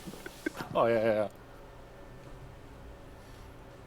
So, what has brought you to me? Sorry, bread in my mouth. The bird. No, more precisely. I don't know. The bird was staring at me, and all I could think about was you. And now we're here. But why do you suppose that is? I There you don't know. There's nothing we can ask of you. The other guy made it pretty clear that you can't intervene in our lives. No, not on the material plane, I can't. Oh. Oh, but we're not there anymore, right? Hazil goes, I jump. oh shit! There is this little massive bird there. You're still here. Forgot he was there. He kind of does a He little. was there the whole time. He does a little bird steps, but it's massive bird steps because he's huge. She says, "My light has faded from the place that we met long ago. I am not happy with that result. I am a lady of secrets, and all of the secrets have been made secret to me. I have no eyes in that world. No connection. I'm also a being of secrets. But you are one who can gather them. You're one who can make them. You're one who can learn them. Yeah. Your inquisitive nature was what led to such a strong connection." She kind of reaches down, and you can see like magic energy kind of form in her hand, and then she kind of reaches back up, holding a kind of green crystal shard, and she seems to be offering it to you. I'll reach out and accept it. You take it, and you can kind of feel this strange kind of essence kind of in it. Feels very weird. Very strange, to be sure. Roll me a d6. I only heard half of that. What was it? Oh, it feels very strange. Very weird. Roll something 6. Oh, sorry. D6. Okay. Okay. 5. You can see the energy kind of glow stronger as it takes to your hand. And she nods. And she says, "If you wish to uncover the mysteries that I can present to you, you would use this as your symbol in the world." She turns and she looks to the others, and then looks back to Raya, then looks back to the others, then looks back to Raya. "I believe this one will," a gesture to Hazil, "will take you back, as I don't think any of your other compatriots are capable." I don't think we know how to do that either. "I am not normally here, but when you get the capability," and as she's saying that, she's looking mostly at Benson, "the capability to walk between worlds, you can find me at Carlaz's palace in Celestia. Cool. But before then, as much as you can, find out and learn, so that I will not be bored. The secrets that you know will be secrets that I know." Deal. She steps aside and heads off. Hazil kind of, and then kind of raises its wings again, and you kind of vanish out into kind of a white space. It doesn't feel like you are moving planes this time. It feels like you're just moving spatially, and then you appear inside of a forest space, and you can see a massive green dragon kind of curled up.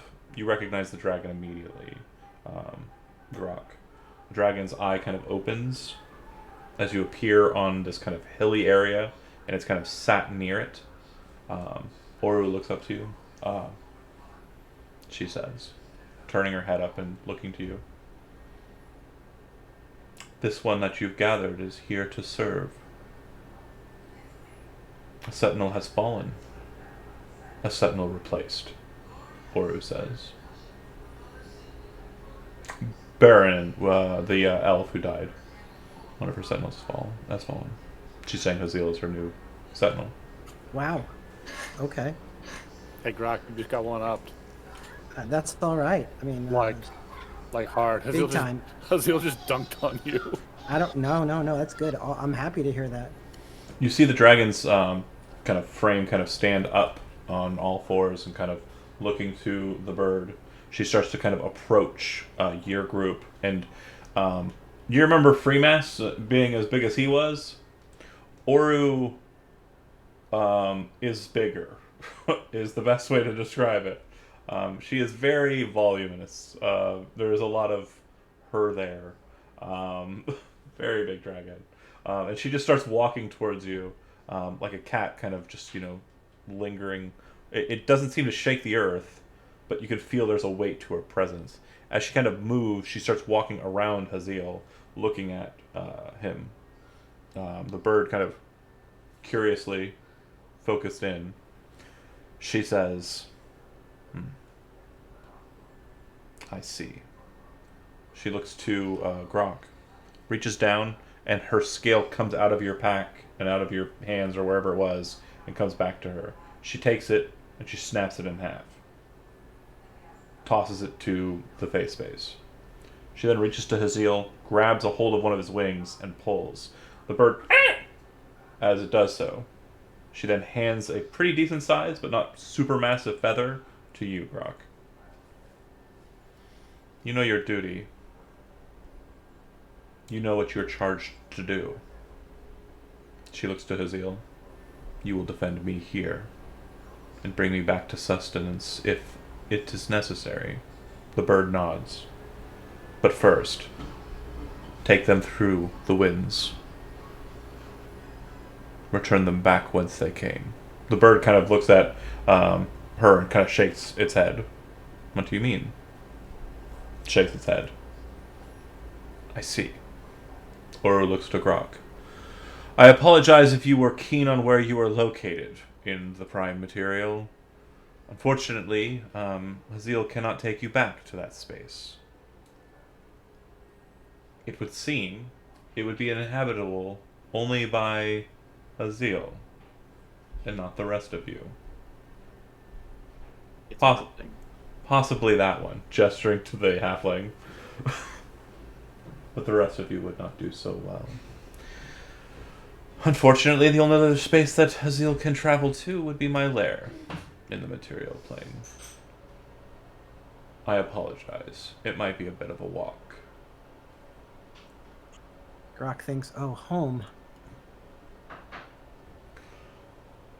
Or looks to My Shambles. apologies. Mm-hmm. The ones we sent to you, are they well?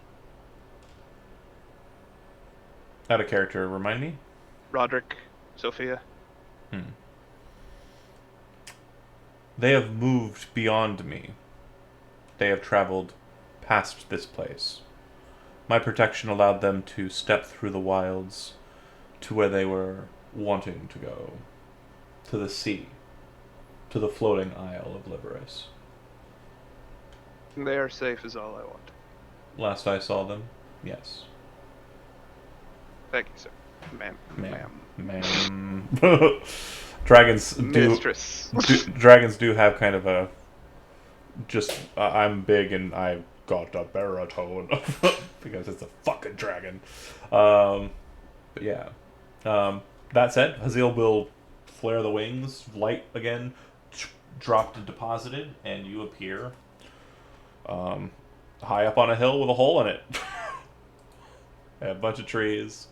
Standing not too far from where you appear, there is a woman with green hair, green attire. She kind of looks up and sees you. Oh. Welcome back, Sentinel. Welcome back. Yeah, it's good to be back. Let me just grab this token and just move it across the map. And then if Grok could, he would update her on. I can check on Gondar. Really, his understanding of Oru, Who's understanding Woru? the other sentinel. Oh, Druid. Yeah, it's a female. It would be. Oh, hold on a second. It's been a while since I remembered her name. I know. I don't remember either. Yeah. She is.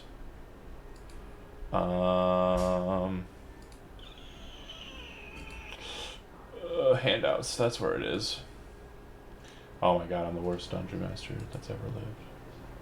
Like we're calling back on a lot of things all at once.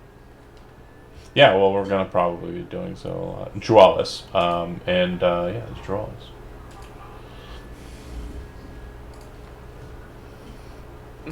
Not my greatest doodle, but pretty good. She takes the update. The rest of you, that doesn't look like there's really much to do besides linger. There's a kind of stone well, if you will, large enough to fit Oru in it, wingspan and all, so pretty massive. It's on the center of this hill. The hill descends down in tiers. Looks like there are a number of caves at the base of the hill. And you can see that your appearance has raised two other individuals from coming out of those caves.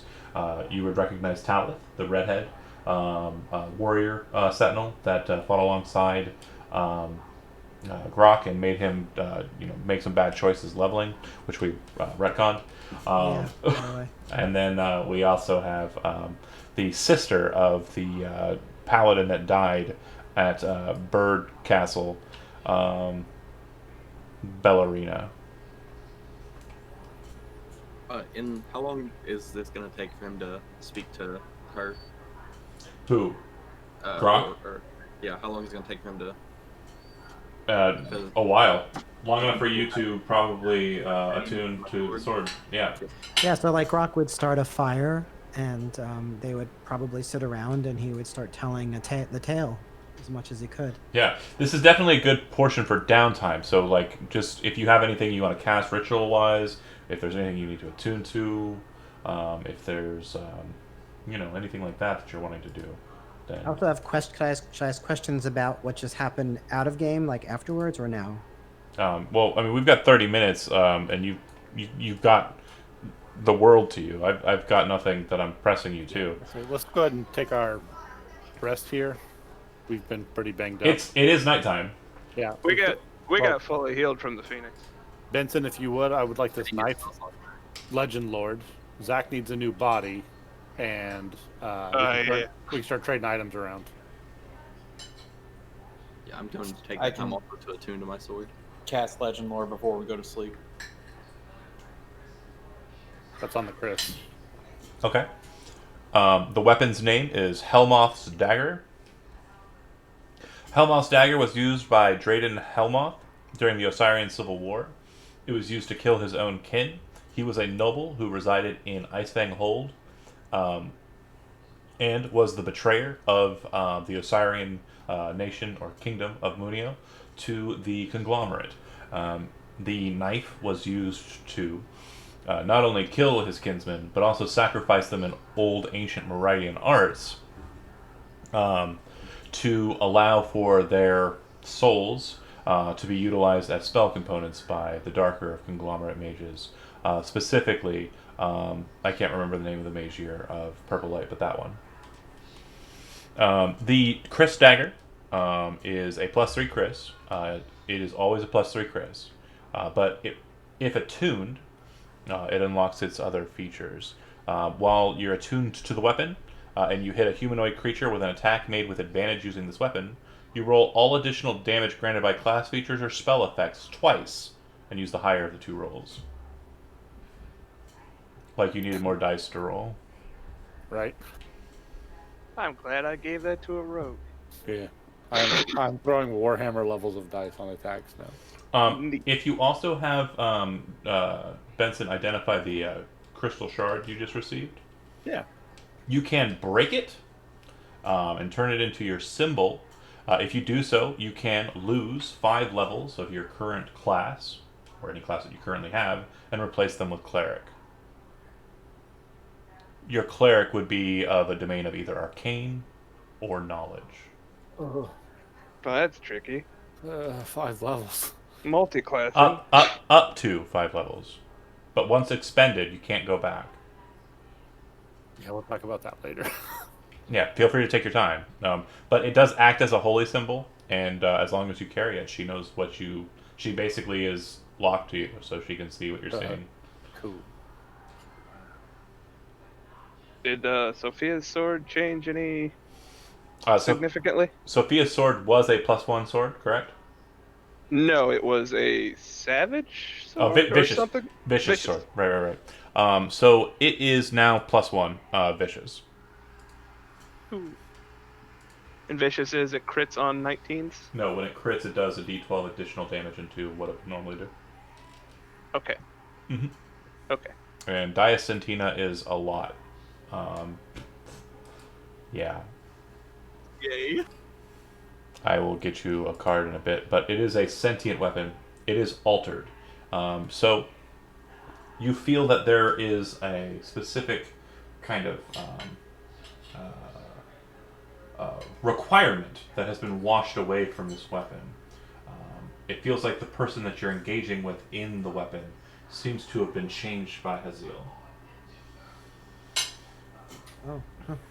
The songstress seems to be stronger in her song. The song note that you got before, it was kind of like almost like going to church, kind of like hymnal type thing. Now it sounds like you're listening to kind of like a power ballad, like someone like singing their heart out versus like a hymnal kind of thing. Cool. Yeah. Grok would give the blaze axe to Benson and say, "Do you think at some point you could 1 second. enchant this?" I'm the only one I think that doesn't have a magic weapon. I think it'd be helpful if I had one. Absolutely, we're gonna work on that. I am. Oh, he's been looking for super practice. excited. Yeah, no, I want practice on that big time. Okay. I want to So I'm make not sure how all long those that would magic take. weapons. It usually takes about 7 days, Okay. depending on what we're doing. But yeah, my cast time currently, since I'm new, is about 7 days. Okay.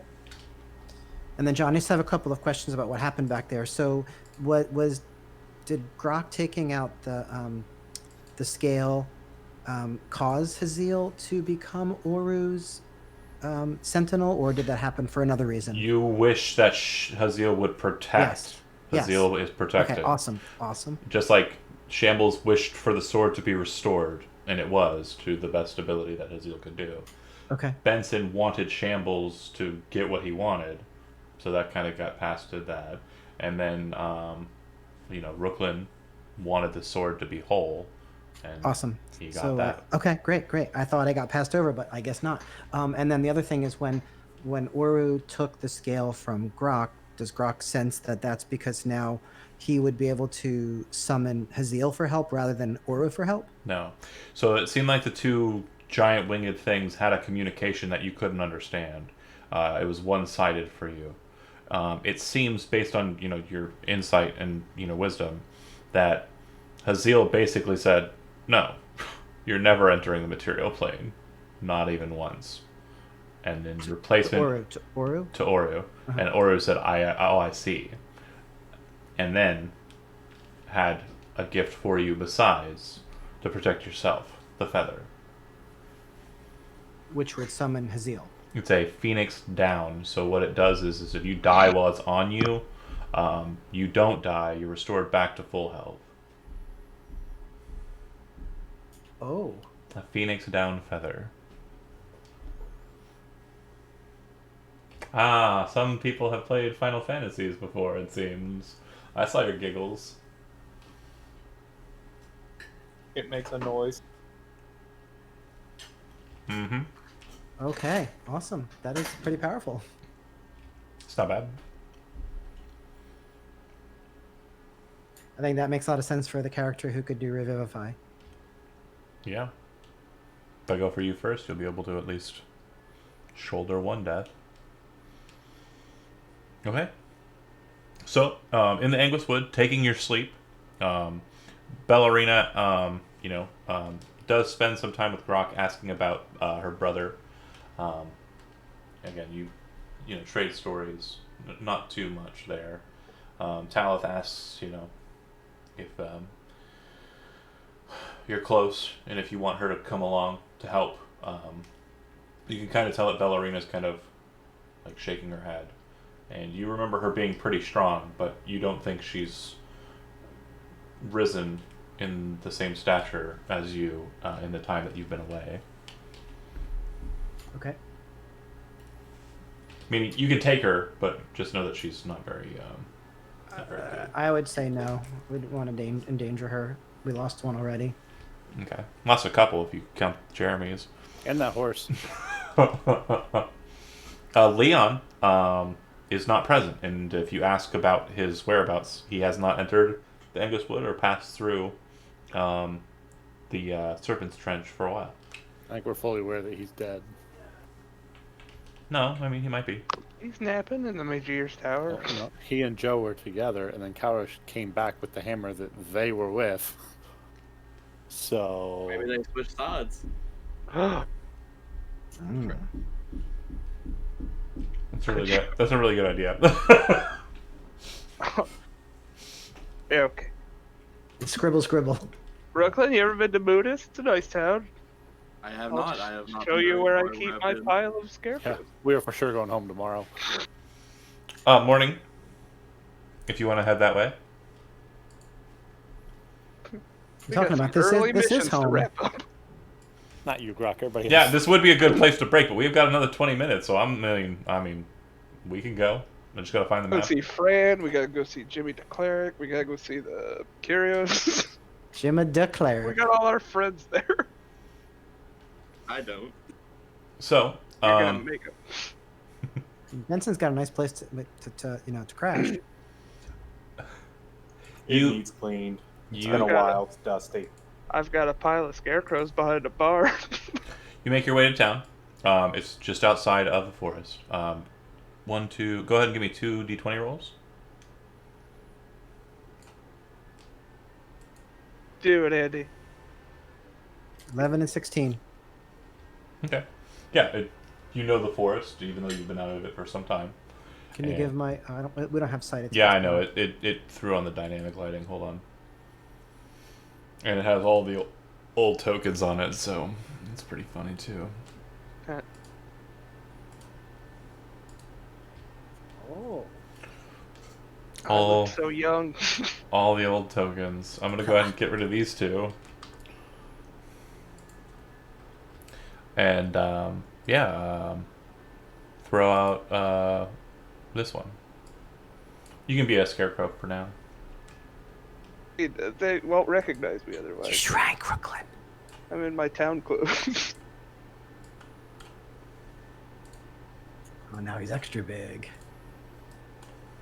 And is this tower? This is Benson's, right? Mm-hmm. Oh, no. You guys haven't been here for a while. No, the Hand of Mudis is not featured on the map. The Hand of Mudis is place. It's just outside. It's like this way. That tower is the church.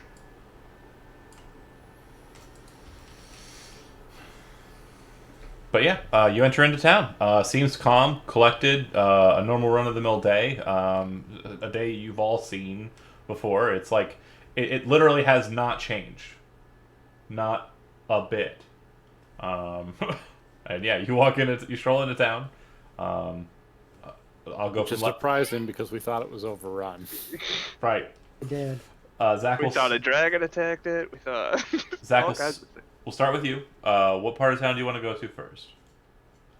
I guess I should go to the barn and pick up whatever scarecrows are still lingering there. Okay. Since trips here are few and far between You that ha- aren't You head out to the farmhouse. So the farmhouse reincarnative. is just outside of town.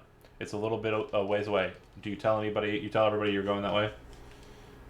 I'll give Benson a shout. I'll tell him I'll meet him up later in the afternoon. Cool. Yes, sir. All right. Andy, Grok, where are you going in town? Oh, the tavern. Okay. Yeah, I got a nice big ale. For sure. And let's see. Jeremy, where's Rag going? Raya's also going to the tavern, but that other part of it. Okay. Yeah. Oh, so you're going downstairs. All right. Will you just be friends with them? You can't. No, the downstairs that they don't know about is where he's going. Right. You'd also know you could get there through the bakery if you want next door. So Yeah, I'm going around back. Okay, cool. Chody, heading home. Yeah. All right. And Brent, everyone's going. All the Somebody's taking me with them because I don't know nothing about this town. He absolutely can come with me if you'd like. Okay, yeah, I'll go with Vincent. You can either go to the bar with Grok to get a drink, or you can come back to my place and we'll have some tea. Well, that's what Grok was going to do afterwards, anyway. He's Go gonna get that drink bar and then go back to your Benson. place. Yep. Yeah, I'm going with Vincent. We'll start with Zach. You head out into the forest, and you can see that spring, being what it is, it's been most of spring here, slowly getting into summer. You can see that the crops are all full, and you notice that there are a lot more scarecrows than there used to be. Like out and about? All of Like them, placed? not walking around. But, No, I mean like they're in the fields. Like Placed. they're Yeah. set up. And you recognize some of them. I do. You recognize all of them. All the scarecrows, all the ones you piled back behind the place. He seems to have put up. Good luck finding the right one. Does it matter? Pretty sure it does. Well, Yeah, it was going to be funny if No. you did die and rolled a random scarecrow, realizing that you are mounted onto a post. Shit! That would be so great. I, He's Uh, strong. yeah, I guess I won't take any with me. I'll just sort of give the troops a good look over and make sure they're all dressed well. As you're doing so, you kind of notice, you Start got, addressing them. That's what I'm saying. Like fix bayonets. you got this weird marking on your hand, and you're kind of focused on that, kind of looking around. And yeah, there's just a bunch of scarecrows all throughout, and it looks like they're doing rather well. You can see that there are some people I on... am scanning for birds. Yeah, there are none. Not a single one in sight. You do see that there's someone out on the porch who's kind of looking at you, and it looks like they have pulled out a crossbow and have sat it in their lap as they're sitting on the porch, and they say, hey, excuse me there, can I help you? It's the farmer. Do we ever give him a name? It's the farmer. Oh, hey, it's me. It's Shambles. Oh, hey! You know. Got yourself a little bit of an upgrade there. Yeah, things happen, man. Everybody okay here? Yeah, we're doing great. We had a bit of a scare a couple of 6 days back, but Gondar and the Honor Bound came through and saved us. Good fellow that got there. Yep.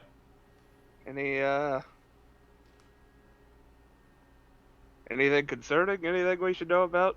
I got the Hand of Mudas is back in town. I can't promise we're gonna stick around for very long. Well, that's great. We've received some emissaries earlier this 6 week, or 6 day. Can't even use the old terminologies I made up. But 6 days ago, we were under attack by some folks who we'd already been attacked by before. You heard about that, right? Yeah. Yeah. And so, the Honor Bound came through and found where they were hiding up north in an old temple or grave or something. And that's what I heard. I assume they did justice. But yeah, been pretty good. Curios has received some emissaries from Bellum. It sounds like the Iron Road's coming through here. That's lucky. Yeah, should be great. I can get my goods to Bellum and up north to Munio a lot quicker. Well, cool, man. Is there anything you need? Do I owe you like back rent? No, you Like, were. I like the impression that I paid rent to sleep in the ground. He says you worked for space, and well, we have taken up your space with new tenants. But no, you're good. And none of these strike me as it could be Make the ones from the pile. a perception check.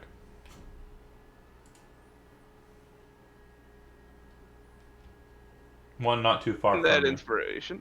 Oh, okay. You know, 18. Never mind. One not too far from you seems to have a similar mark on its hand to you. You mind if I borrow this one? So it's good to have a backup. He shrugs. Yeah, Haven't sure. noticed magic stuff. I'd talk your ear off. Yeah, I'll sure. just, I like while he's answering, I'm plucking it up out of the ground. And You just make- throwing you it make over 'em. my shoulder.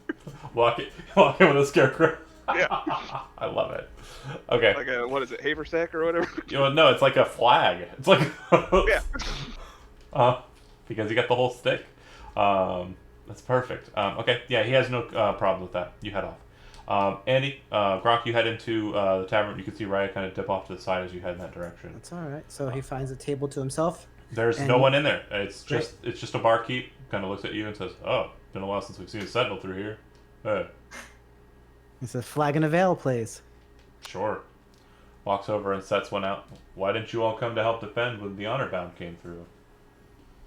And as you know, he starts getting his drink in the right spot, and before he answers, Grok takes out a big pouch, and it was a pouch that was probably emptied over the trip, but since he's been back to his cave, he's full again of pipe weed that he fills up. You some?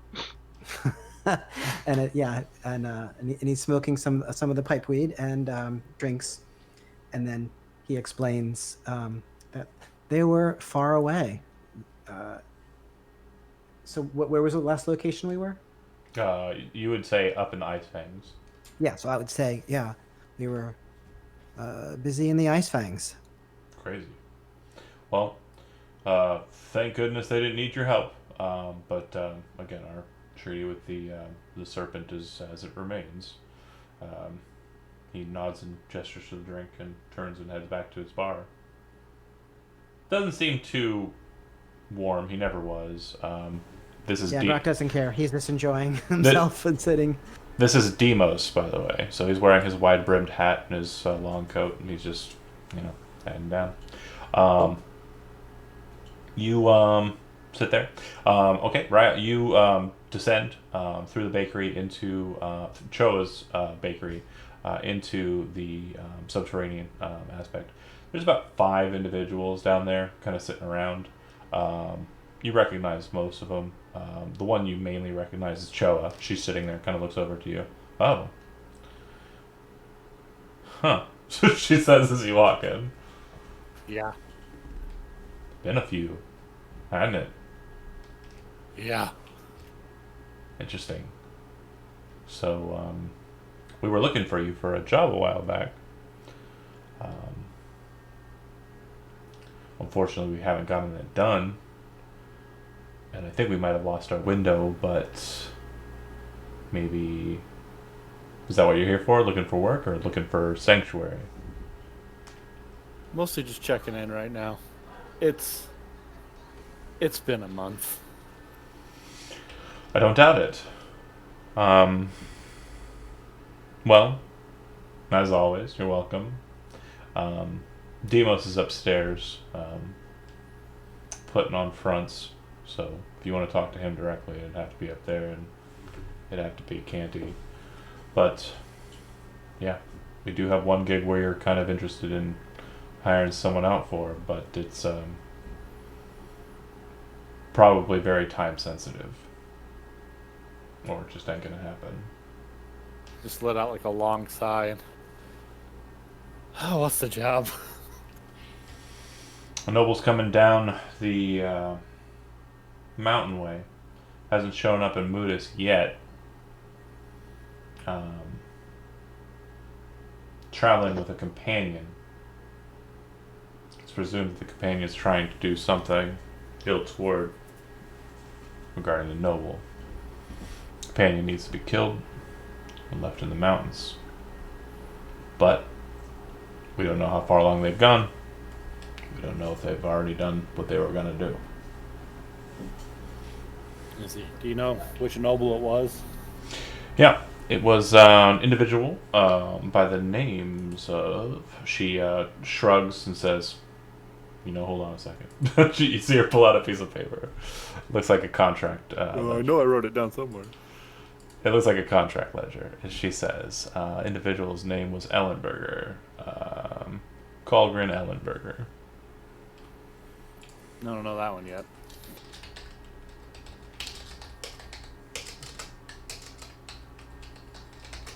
There it is. Yeah, typing. You just need to knock out his servant, his assistant, whatever. That's right. Don't know his name, just know it's the only one he's got with him. They didn't hire a guide because they're stupid. But it being spring and summer, it's probably not too harsh a walk. Might have to do with some mountain lions or something to that effect, but anyone with a blade should be able to scare one of them off. Is there a point to it? I'm just curious. Well, Colgren, or rather, Lord Ellenberger, is a sitting representative on the Senate of Munio. He has been charged as the inspector of the locations that will end up being on the Iron Road. He is set to meet with the representatives from Bellum that are currently staying in the Kyrios' manor. Hopefully, he's safe and he's able to meet with those representatives. Otherwise, it may look unfortunate and it might cause them to redirect the Iron Road south towards the South Roan Plains. So what's the point in taking out the assistant? So he doesn't take out the noble. Okay, so we're assassinating an assassin. Correct. Okay, just want to make sure we're clear. I only have to pay attention in real life. I understand. It sounds like there's a child. I get it. There's a lot going on. Yeah. Where are they? They should be up in the pass, probably on their way down if he hasn't already been dealt with already by the assistant. So basically, you would know the map pretty well. She's speaking about the pass, which is the mountain pass that most guides go through. And that would be this one on the top side here. This is the Serpent's Trench, which is safer. This is a mountain trek. So that's what she's referring to. And you are currently here. Okay. Have you sent word to... Oh, shit, what's his name? Steve's character. The lion is the lion is currently not taking any assignments. Okay. Yeah, give me some time. I'll send word if I can take it. I gotta rally my people. Give me a minute. No problem. You know where to find me. Yep. Cut to Chody. You enter into the Hand of Muda's tower, quote unquote, with Brooklyn. It's very dusty. We haven't been here for some time. Better part of a month. And yeah, there's just a nice layer of dust, but it doesn't look like anyone's unlocked or done anything. It does look like there's a bit of mail piled up in the mailbox. I come in and I'm like, oh, this will not do, and I start basically doing the sword and the stone thing where I get people. No, the sword and the stone thing where I make all the stuff start cleaning itself. And remember cartoon Sword and Stone? You cast animate objects? Yeah, I basically start animating. Everything starts cleaning itself in the house. Perfect. And so that's going. And then I don't know if he would have done this, I guess, but would Grok have given me a weapon that he would want me to start working on, the enchanting? Yeah, I gave it to you. Yeah. Okay, I just want to make sure. So if that's it, as soon as the stuff gets remotely clean, I would make tea and get the good stuff and share it with Brooklyn. Do you do anything with your mail? Oh, I would start looking through it. I mean, it would be the normal you walk into your house stuff. Yep. Eviction notices. So you would see that there is a letter that appears to have come from a associate mage of yours in Bellum. The associate mage you sent a letter to specifically some time ago. Do you open that here with Brooklyn present? I would set it to the side. and then make the tea and wait until it's not as obvious that and just kind of start going through them and then slip it in between them. Okay. Looking into the matter. You're kind of going through your there's requests for fortunes to be had. Some of them are pretty mundane. One seems to be from the capital. Oh. It seems an individual, noble from the capital, has made a request upon your services. It's pretty old, but an individual by the name of... Oh god, I had it. Hold on, 1 second.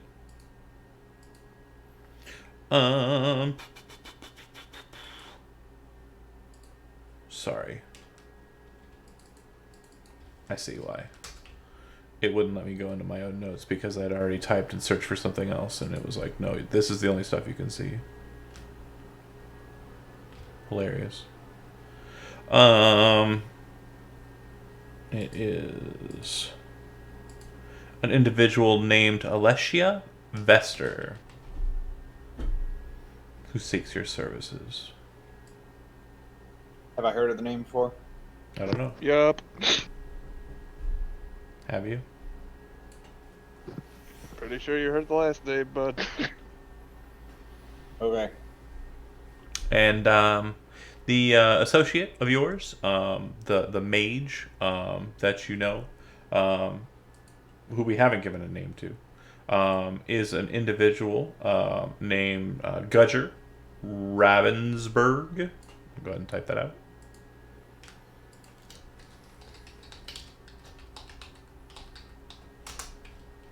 And it appears that Gudger, based on your quest for information and a course of action regarding the... It was who I think it was, right? Chody? With what? I'm... This is the letter that you sent regarding one of the other... Yes. Yeah, it is who I think it is, right? Yes. Okay. So regarding that individual, it states a decent amount of information. There do appear to be warrants active for the individual. It would seem that they are affiliated with known criminal elements based on the information that's gleaned here. But it states that there should be no need for concern as the individual is contract only. You broke up that last word. What? Contract only. The individual that Okay. you are dealing with is contract only. Okay. Cool. Thank you. That's helpful. I just feel all of your eyes on me right now. Next part, like I said, I would definitely spend the next bit of time focusing on enchanting Grok's weapon after And- things have been cleaned up and everything. Real quick order of clarity.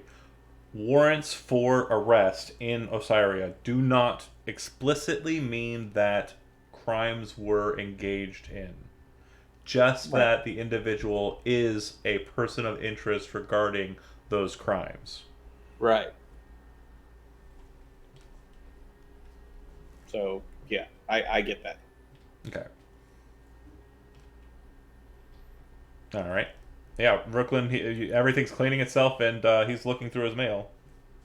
I still have those glasses on. Is everything shining? Have you attuned to them? No, I haven't. I mean, you were attuning to the other thing. You can't? That's my... No, I got my shield, my cloak, and Okay. sword. Then yeah, everything that's currently animated seems to have a glow to it, but there isn't really much magical in this place. Okay, I'm gonna offer the glasses to Vincent as well. Oh, that's very nice. So that's one of the things we would have gone over camping and we'll cover in the post game out of stuff. Sure. Okay. Vincent has choices to make. Speaking of, Also, Rooklet, grab a broom, dude. it sounds like we're going to next session be moving into a bit more kind of dallying in Moodus and some downtime. Does that sound accurate? Yeah, I mean, just figuring out our next steps, right? So what we're going to do to engage in that and make the show a bit more interesting, and also refine that kind of downtime to less of a well, what do you think? What do you think? In talking for 30 to 40 minutes about it, we're gonna go ahead and cut that into the Discord. So I'm gonna go ahead and end the session here. We'll be discussing some things after, which will come to play in the next session. But yeah, that said, thanks for watching, and we will pick up when we pick up next. Thank you, and yeah, just keep an eye on your notifications. Bye.